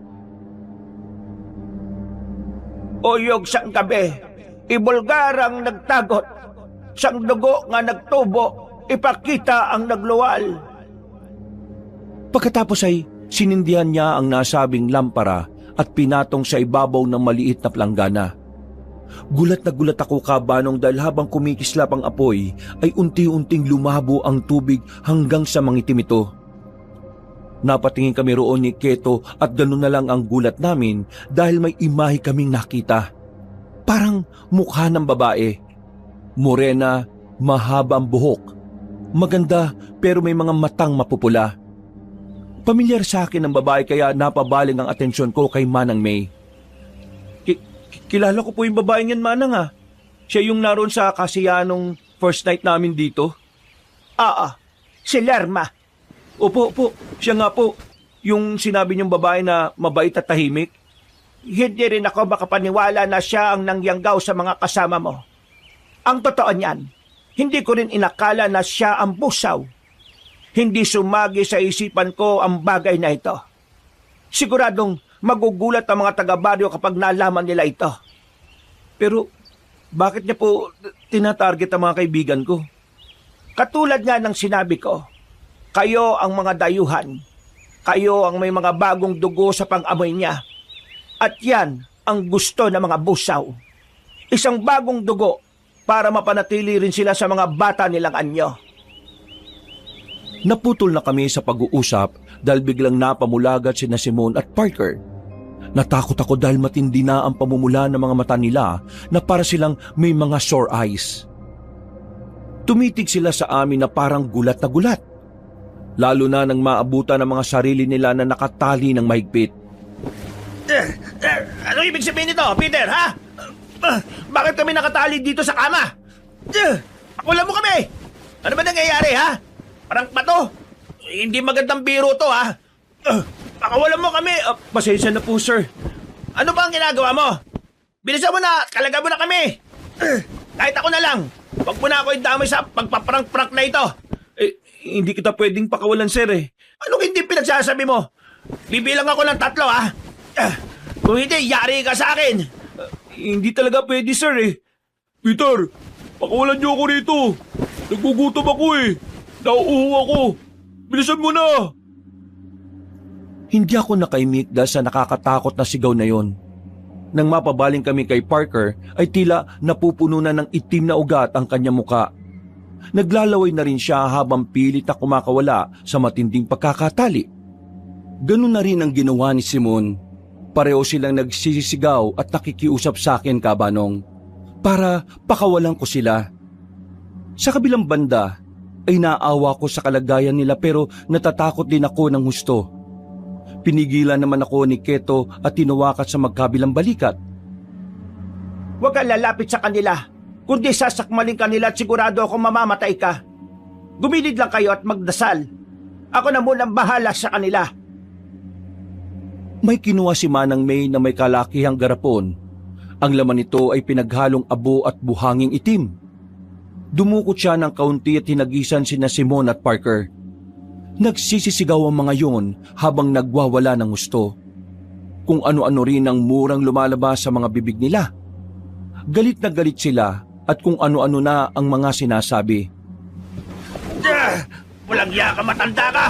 Kapag nakakawala ako rito, ikaw ang una kong kakatayin. Pipira-pirasuhin ko ang katawan niyong lahat.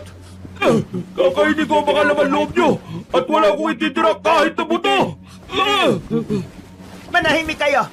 Kapag di pa kayo tumigil sa kakaputak, uubusin ko sa inyo itong itim na buhanging may abo. Galit na nanahimik ang dalawa sa takot nilang matamaan ulit ng sinasaboy ni Manang May. Hindi ko maintindihan ang nangyayari kaya lumapit ako sa likod ng matandang babae kasama si Keto. Ito ang pangontrang itim na buhangin na may inabuhang holy water. Pangontra ito sa lahat ng alagad ng kadiliman at kapag tinamaan sila nito, para silang sinusunog sa impyerno. Kaya ganyan ang reaksyon nila. Ganun po pala. Peter! Please naman! Pakawalan mo kami rito! Huwag kang makinig sa matandang yan! Sila ang gumawa nito sa atin! Walang mangyayaring masama sa'yo! Pakawalan mo na kami! Sige na! Pakawalan mo na kami! Para makalis na tayo sa impyernong lugar na ito! Papatayin tayo ng mga taga rito! Huwag kang maniniwala sa kanila! Hindi kaagad ako makapagsalita dahil ang totoo ay hindi ko na rin talaga alam kung sino ang paniniwalaan. Naisip ko kasi kabanong na posibleng tama ang sinasabi ni na Simone at Parker. Pero sa huli ay mas nangibabaw pa rin ang paninindigan ko.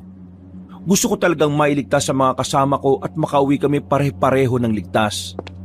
Pasensya na, Sir Simon. Paring Parker, kailangan ko tong gawin para maibalik kayo sa dati. Nagwala nga sila Simone at Parker dahil sa sinabi kong yon.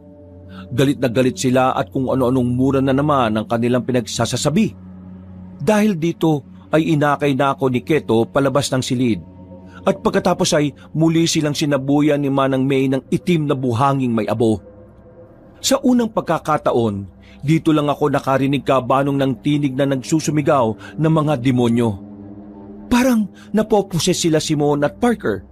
Pero kalaunan ay tumalima rin sila pagkalaon. Nanahimik ang silid at saka lumabas doon si Manang May dala ang garapon. Kumusta na po sila, Manang? Nakatulog na ulit sila. Siguradong gabi na sila magigising. Kaya bago mangyari yon, ay dapat may gawin na tayo. Ano pong gagawin natin, Manang? Nag-aalala ako para sa kanilang dalawa eh. Paano po kung mahuli na tayo? Huwag kang mag-alala dahil may oras pa. Hindi pa ganap ang sumpa sa kanila. Katulad ng sinabi ko kanina, malalakas din ang pakikipaglaban ng resistensya nila sa sumpa. Pero hindi nga rin dapat magpakampante. Kailangan nating mahanap si Lerma bago tuluyang magdilim at lumalim ang gabi, kung saan mas malakas ang puwersa ng kaaway. Pagkatapos ng pag-uusap namin yon, kabanong, ay saka pumasok si Mang Otek. Dito na nga sinabi ni Manang May ang tungkol sa pagiging aswang ni Lerma. Dali-daling umalis ang Ginoo para ipamalita sa mga taga-baryo ang tungkol dito, upang makiisi sila sa paghahanap kay Lerma. Bukod doon ay muli kaming nag-usap na matandang babaeng manggagamot. Peter, makinig ka sa sasabihin ko. Sigurado akong sa mga oras na ito, nararamdaman na rin ni Lerma ang epekto ng ginawa ko sa mga kaibigan mo. Magkukubli siya at magtatago ng ilang araw. At sa mga araw na yon, siguradong manghihina na ang katawang lupa ng mga kaibigan mo. Kung di sila mamamatay, kakawala sila hanggang sa makatikim ng sariwang dugo at karne ng tao. Ano pong dapat nating gawin? Sabihin niyo lang po, Manang. Kailangan mong hanapin si Lerma. Naniniwala ako na meron kayong koneksyon. Sa ilang araw na pagsunod niya sa iyo, may lubid na hindi nakikitang magkokonekta sa inyong dalawa. Ito ang gagamitin natin para mahanap mo siya at ikaw din ang magiging susi para makabalik sa dati ang mga kaibigan mo. Sige po, gagawin ko po ang sinasabi niyo. Kahit natatakot ako at alam kong delikado. Huwag ka mag-alala dahil sasamahan ka ni Keto. Kami naman ni Otek ang bahala rito sa mga kaibigan mo. Sigurado rin ako na tutulong ang mga taga-baryo dahil likas na sa amin ang tumutulong sa mga katulad ninyo. Hindi kami papayag na masira ang imahe namin dahil sa isang busaw. Sige po, maraming salamat po. Sumunod ka sa akin sa bodega. Halika. Habang binabantayan ni Keto ang silid kung saan naroroon sina Simone at Parker, nagtungo na nga kami sa bodega. Mula sa lumang kahon ay meron kinuha si Manang May na isang maliit na panyong meron daw orasyon. At sa loob nito ay merong lumang kutsilyo na nangingintab sa pagkatansok. Hindi basta-basta nasusugatan ang mga busaw. Pero dahil galing sa sinaunang babayla ng kutsilyo natin, may bahay dito ng orasyon at siguradong magiging ordinaryo lang ang balat ng aswang na yon kapag ito ang ginamit mo. Habang ginagawa namin ng paraan dito ang kaibigan mo na hindi malukob ng sumpa, dapat mapatay mo si Lerma sa lalong madaling panahon. Sige po, gagawin ko po makakaya ko, Manang. Mabuti, dahil kung hindi, pare-pareho tayong malalagay sa alanganin. Hindi na dapat dumami pa o manganak ang aswang sa lugar na ito. Hindi ko alam kung paano ako magkakaroon ng lakas ng loob pero tumango ako. Sa isip ko ay naghahalo matinding takot at determinasyon. Tinatanim ko na lang sa puso ko na hindi ko kayang pabayaan sina Simone at Parker, kaya dapat kong gawin ang delikadong bagay na ito. Pagbalik namin sa kwarto ay nahihimbing pa rin ng tulog ang dalawa. Sinabi na nga ni Manang May kay Keto ang dapat gawin, kaya naganda na rin siya ng mga dadalhin at iba pang sandata. Kumpiyansa din naman ako dahil sa laki ng pangangatawan ni Keto. Sanay din siya sa laban lalo na nang nalaman ko mula kay Mang Otek na minsan siyang nakipagpambuno noon sa galit na kalabaw. Napatay niya ang kalabaw na walang gamit na kahit na anong patalim. Talagang lakas sa lakas lang ang tunggalian nila. Kaya pala, naririnig ko noong nakaraan na tinatawag siyang Haring Kalabaw ng mga taga roon.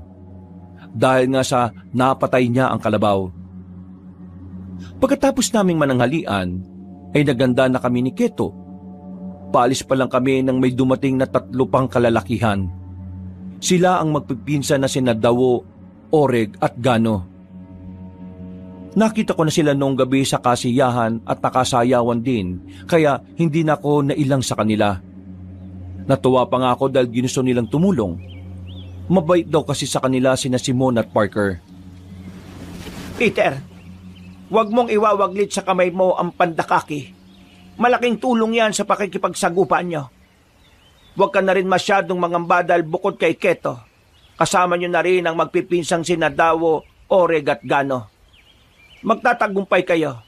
Basta sundin mo ang mga tanda at huwag kang padadala sa takot. Tandaan mo na ang tapang ay sandata rin. Lalong higit ang pananalig sa may kapal. Opo, Manang. Tatandaan ko po ang lahat ng sinabi nyo. Matapos naming marinig ang mga pangaral, mag-aalauna na ng tanghali ay nagtungo na kami sa pinakadulo ng baryo kung saan nakatira si Lerma. Higit kalahating oras din bago kami makarating doon. At katulad ng inaasahan na namin, wala na kaming nadatnan sa kanyang bahay. Dahil dito ay sinunod ko nga ang sinabi ni Manang May. Pumikit ako at inisip lang ang busaw na nakaengkwentro ko noon. Maya-maya lang, hindi ko rin alam kung paano nangyari pero kitang-kita ko talaga sa isipan ko ang isang pulang lubid na tila nag-uugnay sa amin ng nasabing aswang. Mga kasama, totoo nga sinabi ni Manang May. Alam ko na kung nasaan si Lerma. Nasa kagubatan siya. Dito sa likod ng kanyang bahay. Doon natin siya hanapin. Walang pag-aalinlangan na tumango ang mga kasama ko. Kitang-kita ko ang tapang sa kanila. Kung tutuusin nga, ay ako lang yata ang nakakaramdam ng takot na itinatago ko lang. Pagpasok namin sa kakahuyan, ay tila nag-iba ang ambiance ng kapaligiran. Binalot kami ng matinding katahimikan at pakiramdam ko ay nasa ibang mundo na kami. Ganito pala ang pakiramdam ng merong tinutugis na aswang. Noon sa mga horror films ko lang nakikita ang mga ganito. Hindi ko akalain na ako na mismo ang dadanas. Habang papalalim kaming 5 sa gubat, napansin kong may kakaibang amoy na sumisingaw sa paligid. Ganitong-ganito ang amoy na yon nung una kong makita ang busaw. Kaya sigurado kong nasa paligid lang siya ngayon. Sumenyas ako kay Keto at si Keto naman ay sumenyas sa magpipinsan. Huminto kami at nagmatsyag sa mapunong paligid. Naamoy niyo ba yun, mga kasama? Yun ang amoy ng busaw nung una ko siyang makita. Kaya sigurado ko ngayon na nasa paligid lang siya.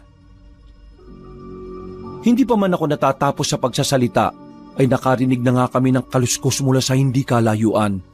Sabay-sabay kaming napatingin doon kung saan nakita namin ang itim na anino na mabilis na tumatakbo at nagtago sa mga halaman. Ayun, nandun! Nakita ko siyang tumakbo ron!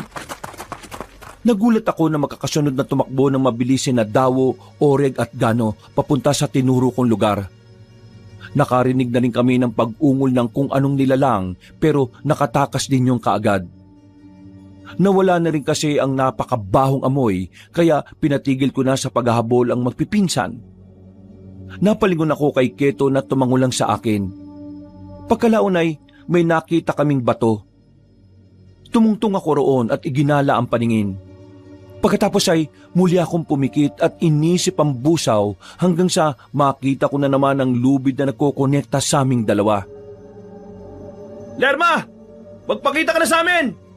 Alam ko naman na ako lang talaga ang pakay mo eh. Hindi mo na kailangang idamay pa ang mga kaibigan ko. Lumabas ka na! Tapusin na natin to! Huwag ka magpakatuwag na tago ng tago, busaw!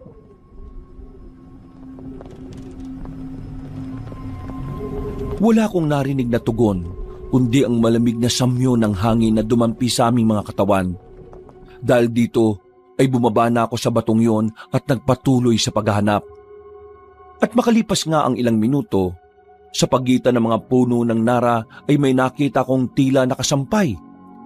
Nilapitan ko ito ng dahan-dahan at halos mabilaukan ako sa nakita kaya lumayo din kagad ako. Natutop namin ang aming mga bibig habang pinagmamasdan ng natutuyong balat ng tao na nakabitin sa sanga. Marami yon at ang ilan ay tila basa pa sa dugo na parang bagong hubad mula sa katawan. Nakita ko kanina sa isip ko, kaya nasisiguro kong malapit lang rito si Lerma sa paligid natin. Maging maingat tayong lahat, guys! Pagtangon nila ay muli akong naggala ng tingin sa paligid. Tumingin ako sa relo at nang makita kong 3:00 na ng hapon ay meron akong kinuha sa bulsa. Ito kasi ang bilin kanina ni Manang May. Guys, magpaliyab na tayo ng tuyong sambong. Pagtangon ni Naketo, Dawo, Oreg at Gano ay magkakasunod na nga naming niliyaban ng tuyong sambong. Kumalat ang usok nito sa paligid hanggang sa makalipas ng ilang minuto, narinig namin ang ilang malalakas na sigaw mula sa hindi kalayuan.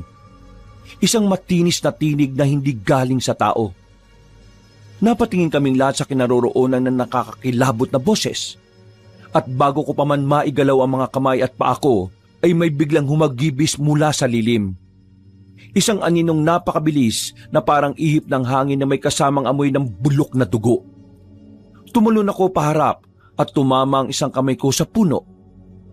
Paglingon ko ay doon ko na nga nakita si Lerma na namumula ang mga mata. Naging alerto na rin ang mga kasama ko na nagkanya-kanyang bunot ng kani-kanilang sandata. Sa wakas, nagpakita ka rin! Huwag kang umastang matapang, Peter. Naririnig ko ang mabilis na tibok ng puso mo. At ng puso niyong lahat. Talagang pinuntahan niyo pa ako dito, ah. Ang akala niyo naman mapapatay niyo ako. Hindi niyo ako kakayanin! Ah! Napalundag ang babaeng aswang matapos siyang sabuyan ni Dawo ng buhanging itim na binigay sa amin ni Manang May. Galit na galit siyang humarap sa amin at umangil ng umangil. Walang hiya! Walang hiya! Ano? Bakit umakatungol ka ngayon dyan, ha? Akala mo ba hindi ka namin kakayanin, ha? Isa pa lang ang sumusugod sa'yo. Paano pa kaya kung kami ng lahat? Mayabang ka! Nagkamali ako ng pagpili sa'yo. Katulad ka rin pala ng mga kaibigan mong may ingay at madadaldal. Dahil dyan, puputulin ko na ang koneksyon ko sa'yo.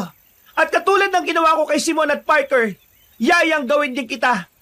Gagawin kitang alipin ko. At kayo namang 4, gagawin ko kayong lahat ng pagkain ko. Ang dami mong sinasabi. Hindi ikaw ang magdidesisyon dahil hindi kami ang dihado dito. Ha! Tingnan natin! Nagpakawala siya ng nakakatakot na pag-ungol na may pagkamatinis. At ilang saglit pa ay unti-unti na ngang nagbago ang kanyang anyo. Siyang-siya nga ang nakakatakot na busaw na nakita ko. Umalingasaw ang nakakasukan niyang amoy.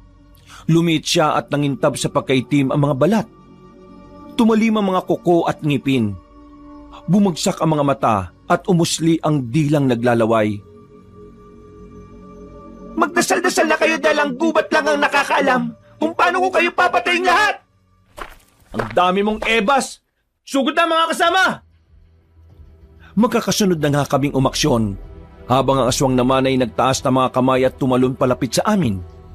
Dahil dito ay binunot ko na sa likod ang pamalong bakal na siya kong sandata. Iwinasiwas ko ito habang siya ay pasalakay kay Keto. Tumama ang pamalo sa kanyang braso. Napatras siya at biglang naghumiyaw na parang mabangis na hayop na nasaktan. Ano? Sugod pa, dali! Ano yung ginawa mo? Bakit ako napasok sa bakal na yan, ha? Gusto mo malaman?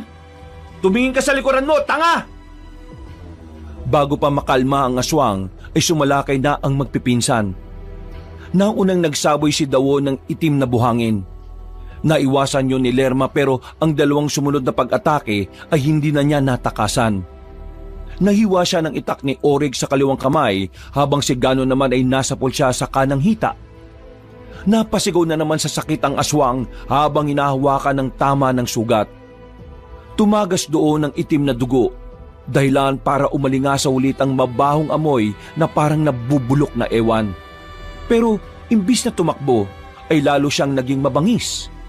Kitang-kita ko sa mga mata niya ang tapang at galit na siya niyang nagiging parang determinasyon para lumaban. Tumalon siya at nagpaikot-ikot sa mga kapunuan. Sa bilis ay hindi namin nasundan kung nasaan siya. Namalayan ko na lang na nasa kaliwa ko na siya nang marinig ko ang malakas niyang pag-ungol. Dala na matinding galit, tinulak niya ako sa lupa at naramdaman kong pumatak ang laway niya sa braso ko. Mainit din ito na parang pinakulo ang tubig. Naalala ko tuloy bigla ang sinabi ni Manang May na ang sanhi ng pagkayanggaw ng mga katrabaho ko ay ang laway ng aswang. Kaya dali-dali kong tinakpan ang bibig ko at pilit na kumawala sa kalaban. Yayanggawin kita! Napaiktad si Lerma at napalingon sa likod. Nang makita niyang pasalakay na ang apat kong kasama ay tumalon siya palayo. Pero hinawakan ko siya sa paa para hindi na siya makakawala pa. Nanlaban siya at pinagsihisi pa ako sa muka pero hindi ako nagpatinag. Pinagkakalmot niya ako sa muka pero binaliwala ko ang sakit dahil para hindi na siya makatakas pa. Bitiwan mo kung walang yaka! Hindi! Hindi kita pakakawalan! Hanggat hindi mo pinabalik ang mga kaibigan ko sa dati! Mapatay na kayo pareho! Magkakasunod siyang sinabuyan ni Dawo ng itim na buhangin. Kaya para makakawala sa akin ay napilitan siyang putulin ang kanang paa niyang hawak-hawak ko. Nagulat din ako sa pangyayari kaya hindi ko rin siya napigilan. Namalayan ko na lang yon nang makita ko siyang tumatakas papalayo. Guys! Tumatakas siya! Huwag niyo siya patakasin! Hindi siya pwede makakawala! Dali-daling sumunod ang magpipinsan. Si Keto naman ay naiwan at tinulungan akong itayo. Pinunasan ko ang mukha kong puno ng kalmot. At kahit na mahapdi na, ay hindi ko to masyadong ininda. Mas nauna ko kasing naisip sina Simon at Parker. Hindi sila po pwedeng maging aswang ng tuluyan. Kaya nang tanungin ni Keto kung ayos lang ang lagay ko, ay tinanguan ko na lang siya. Nagpatuloy na kami at sinundan ng magpipinsan. Hanggang sa marinig na namin ang matinding pag-angil ng kalaban. Pagdating namin sa labanan, nakita kong nakahandusay na si Lerma at tila hirap na hirap. Nang gigilitan na siya ng leeg ni Orig at Gano, ay bigla na siyang nag-anyong tao. Parang awa niyo na, Peter. Huwag niyo akong papatayin, pakiusap. Hindi ako masamang tao. Biktima lang din ako. Anong biktima pinagsasabi mo? Wala akong ibang pagpipilian. Hindi ko ginusto na maging isang busaw. Inilipat lang sa akin ng walang kwenta kong nanay ang sumpang ito dahil ayaw niya rin ako maging masaya. Hindi ko to pinili kaya biktima lang din ako ng sumpa. Kaya ipinasa mo rin sa iba yung pagiging aswang? Yung bang dahilan mo, ha? Oo, dahil wala na akong kasama sa buhay. Ayaw ko maging miserable ang buhay ko. Ayaw ko mamatay na mag-isa. Ayaw ko maging mag-isa habang buhay. Kaya nung nakita kita nung gabing yon, doon sa kubo, bago kayo magpunta rito, nakaramdam ako ng kakaiba. Nakita ko ang sarili ko sa iyo, Peter. Alam kong pareho lang tayo na naghahanap na makakasama sa buhay. Kaya nga nagkaroon tayo ng koneksyon. Pakiusap, huwag mo akong patayin. Huwag niyo akong papatayin. Magbabago na ako. Aalis ako sa lugar na ito at hindi nagagawa ng masama sa ibang tao. Nagsasabi ka ba ng totoo? Oo. Bilang patunay, ibabalik ko si Simon at Parker sa dati. Aalisin ko ang sumpa ng pagkayanggaw sa kanila. Totoo bang gagawin mo yan? Oo nga, maniwala ka. Gagawin ko na ngayon kung gusto mo. Sige, gawin mo na ngayon. Lumapit kayong lahat sa akin. Napatingin ako sa mga kasama ko bago magbalik ng tingin kay Lerma. Pagkatapos ay muli kong naalala ang isa sa maraming bili ni Manang May bago namin tugisin ng aswang. Katulad ng ginawa ni na Simon at Parker kanina, kapag nasilo nyo na ang busaw na si Lerma, gagawa siya ng paraan para mapaniwala kayo sa pandaraya niya. At kapag sa tingin niya ay mapapaniwala na niya kayo, saka siya aatake para mapatay kayong lahat. Kaya kahit anong sabihin ng halimaw na yon, ay wag na wag niyo siyang paniniwalaan. Kailanman ay hindi nagsasabi ng totoo ang alagad ng kadiliman. Nang maalala ko mga yon kabanong ay marahan akong lumapit kay Lerma. Pero tumigil din ako nang nasa 6 feet na lang ang layo namin. Kaya nagtaka siya. Isa mo na, Peter. Lumapit ka na rito para maibalik ko na sa dati mga kaibigan mo. Sa tingin mo talaga maniniwala pa ako sa sinasabi mo? Kailanman, hindi nagsasabi ng totoong alagad ng kadiliman. Kaya hindi ako maniniwala sa'yo. Wala ka sa akin, parang awa mo na. Pasensya ka na dahil ang paniniwalaan ko lang ngayon, bago lumubog ang araw, dapat mapatay ka na namin, Lerma. Nang sabihin ko yon, ay biglang nagiba ang hilat siya ng pagmumukha niya.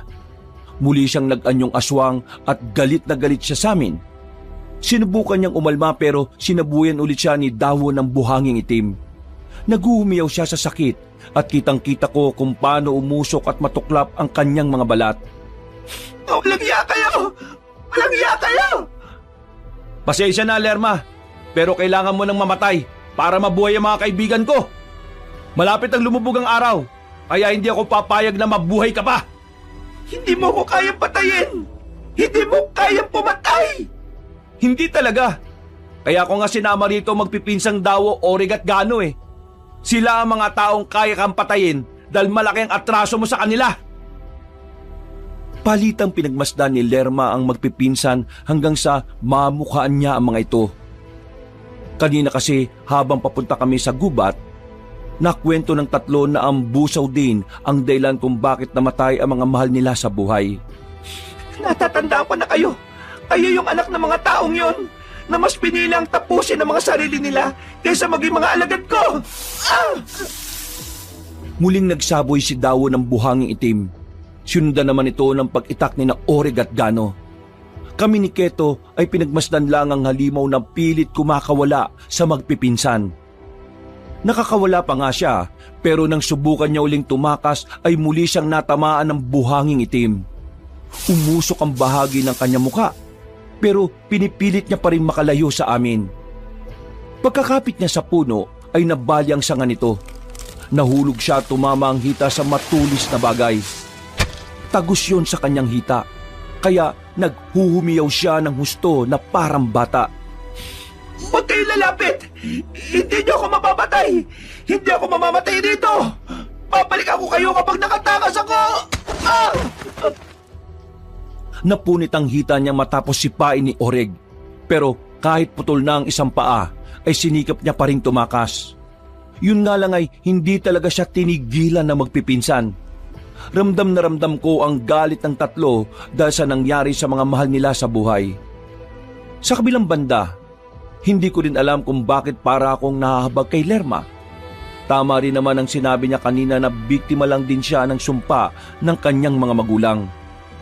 Tama na! Tigilan niyo na ako! Napapikit ako dahil hindi ito ang ini-expect kong laban. Sa mga horror films na napapanood ko kabanong, hindi ka maaawa sa mga aswang o anumang alagad ng kadiliman. Pero sa pag-iyak ni Lerma, para na akong nahahabag talaga. Hindi ko alam kung deserve niya ba itong nangyayari ngayon sa kanya. Napabuntong hininga na lang ako.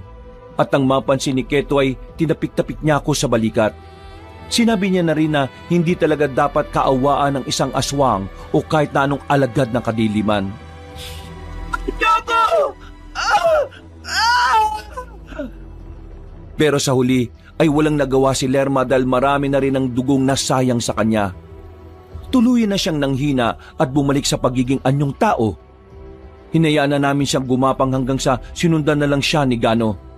at saka siya sinaksak sa likuran gamit ang itak. Isang nakakakilabot na pag-atungal ang umalingaw-ngaw sa buong kagubatan. Pasado 5:30 ng hapon at sa pagtatapos ng laban ay biglang kumulog. Ang langit ay tila nagdilim hanggang sa makita kong tila naghingalo pa rin si Lerma. Nagpupumilit pa rin siyang isalba ang sarili mula sa nalalapit niyang kamatayan. Dahan-dahan akong lumapit at inilabas ang panyong may orasyon. Mula roon ay kinuha ko ang kutsilyong nangingintab sa pagkatanso. Nang makita to ni Lerma, ay kitang-kita sa mga mata niya ang matinding takot. Nagpupumilit pa rin siya kahit habol hininga na. Umupo ako na hindi sumasayad sa lupa ang puwet. Pagkatapos, hinawakan ko ng mahigpit ang kutsilyo. Hindi ba sinabi mo sa amin na ayaw mo na maging malungkot, Lerma? At ito yung dahilan mo kaya ka nangyayanggaw ng ibang tao? Totoo na biktima ka ng sumpa ng mga magulang mo. Pero meron kang choice eh. Naging maganda ang pakikitungo sa iyo ng mga taga-baryo. Kahit ilang araw pa lang ako sa lugar na to, ramdam ko na yon dahil napakabait nilang lahat makitungo. Marunong sila makibagay. Ganun na lang din sana ang ginawa mo, Lerma. Pinakitunguhan mo na lang sana ang lahat ng maayos. Kahit yung mga katulad naming na destino lang dito dahil sa trabaho. Totoong naaawa ako sa nakikita ko ngayon sa'yo. Pero dahil sa mas pinili mong maging masama, eto na yung hustisya na yon. Paalam na sa'yo, Lerma. Sa wakas, matatahimik ka na rin. Nakita ko ang sinserong pagpatak ng mga luha niya na iba kumpara kanina sa malakas niyang pagpalahaw. Itinihaya ko siya at dahan-dahang itinarak sa kanyang puso ang tansong kutsilyo. Muling kumulog at sinundan din ng pakidlat hanggang sa tuluyan na siyang malagutan ng hininga. Ilang saglit pa ay nakita namin na tila nalulusaw na ang kanyang katawan hanggang sa maging abo. Napaupo na lang ako ng tuluyang maglaho sa hangin ng pagkatao ni Lerma. Hindi ko talaga alam kung maiiyak ako o hindi. Pero isa lang ang naisip ko, natapos na ang lahat at ligtas na ang buhay ng mga katrabaho at kaibigan ko. Bago pa lumubog ang araw ay bumalik na kami sa baryo. Pagdating sa tinutuluyan naming bahay ay naabutan ko na roon ng ilang mga taga-baryo. Sinalubong kami ni Mang Otek na nakangiti kaya tumakbo na ako kagad sa loob ng kwarto. Nagawa niyo, Peter. Salamat sa Diyos. Salamat talaga sa Diyos. Salamat din kay Keto at lalo na doon sa magpipinsan. Sa wakas, matatahimik na rin ang baryo. Ang totoo niyan naging daan din kayo para tuluyang matahimik ang baryo. Salamat din sa iyo. Salamat din po sa pag-aalaga kay Sir Simon at Parker. Kumusta na po sila? Ano ba nangyari? Bakit kami nakatali? Ano to? Bakit may ganito? Teka, bakit parang namamalat yung boses ko? Ang sakit na lalamunan ko para akong sumigaw na sumigaw ah. Ako rin. Oy, Peter, pakawala mo nga kami rito. Banda ka sa amin talaga. Napangiti na lang ako nang makitang ayos na ang aking mga kaibigan. Makalipas ang ilang araw, nagpasya na lang din ako na hindi na ikwento sa dalawa ang nangyari sa kanila. Kahit hanggang sa ngayon, kabanong, hindi pa rin nila alam ang tungkol sa pakayanggaw nila. Bago kami umalis sa baryo kung saan kami nadistino, muling nagpakain ng mga taga roon. Tuwang-tuwa kami dahil pakiramdam ko ay taga rito lang din kami. Ibang-iba talaga ang pakikitungo nila na para lang kaming kapamilya. Pagbalik namin sa Metro Manila, marami ang nagbago sa akin. Mas lumalim ang pagtingin ko sa mundong mahiwaga. Mas naging mature din ako at marami akong natutunan sa pagkadestino namin sa isang liblib na baryo ng Leyte. Marami man tayong karanasan na mapapait, hindi to pwedeng maging dahilan para iparanas natin sa iba ang ating naranasan. May kanya-kanya tayong pinagdaraanan sa buhay pero ang importante sa lahat ay kung paano natin to haharapin nang hindi nakakatapak ng ibang tao at wala tayong nasasaktan o nadadamay. Higit sa lahat, palagi nating isipin na hindi tayo pinababayaan ng Diyos na manlilika. Sa anumang pagsubok ng buhay, siya ang magsisilbi nating gabay basta matuto lang tayong manalig at manampalataya sa Kanya. Mga kabangers, mga kayanggaw, kabanong po, maraming salamat po at naway nagustuhan niyo po yung kwento natin ngayong araw na ito Pero kung nabitin po kayo, pwede rin po kayong dumalo sa iba nating mga channel. Yung isa po yung Pamela Clamil channel. Ako rin po nagnanarrate doon on minsan bilang si Lolo Pael. At sana bisitahin nyo rin po yung bago-bago nating channel, yung Kabanong version 2.0. Nako, napakaganda po ng video natin doon at sa mga susunod na isasalang natin. Bakit kanyo? Kasi yung video doon may mga images na rin po na gumagalaw. At bukod sa images na gumagalaw, meron din na po itong music and effects. Kaya pwede na kayong nanonood o pwede rin kayong nakikinig or pwedeng both. Di ba? Ang ganda po. Kaya kung magugustuhan nyo rin po yung mga ibang channel natin na yon, wag nyo pong kakalimutan na mag-subscribe At syempre, mag-iwan na rin po kayo ng comment at pindutin nyo na rin po yung like button. At para hindi na kayo mahirapang maghanap, ilalagay na po namin sa description or pin comment po yung mga link ng mga channels na ito. Hanggang sa susunod na mga kwento, wakas!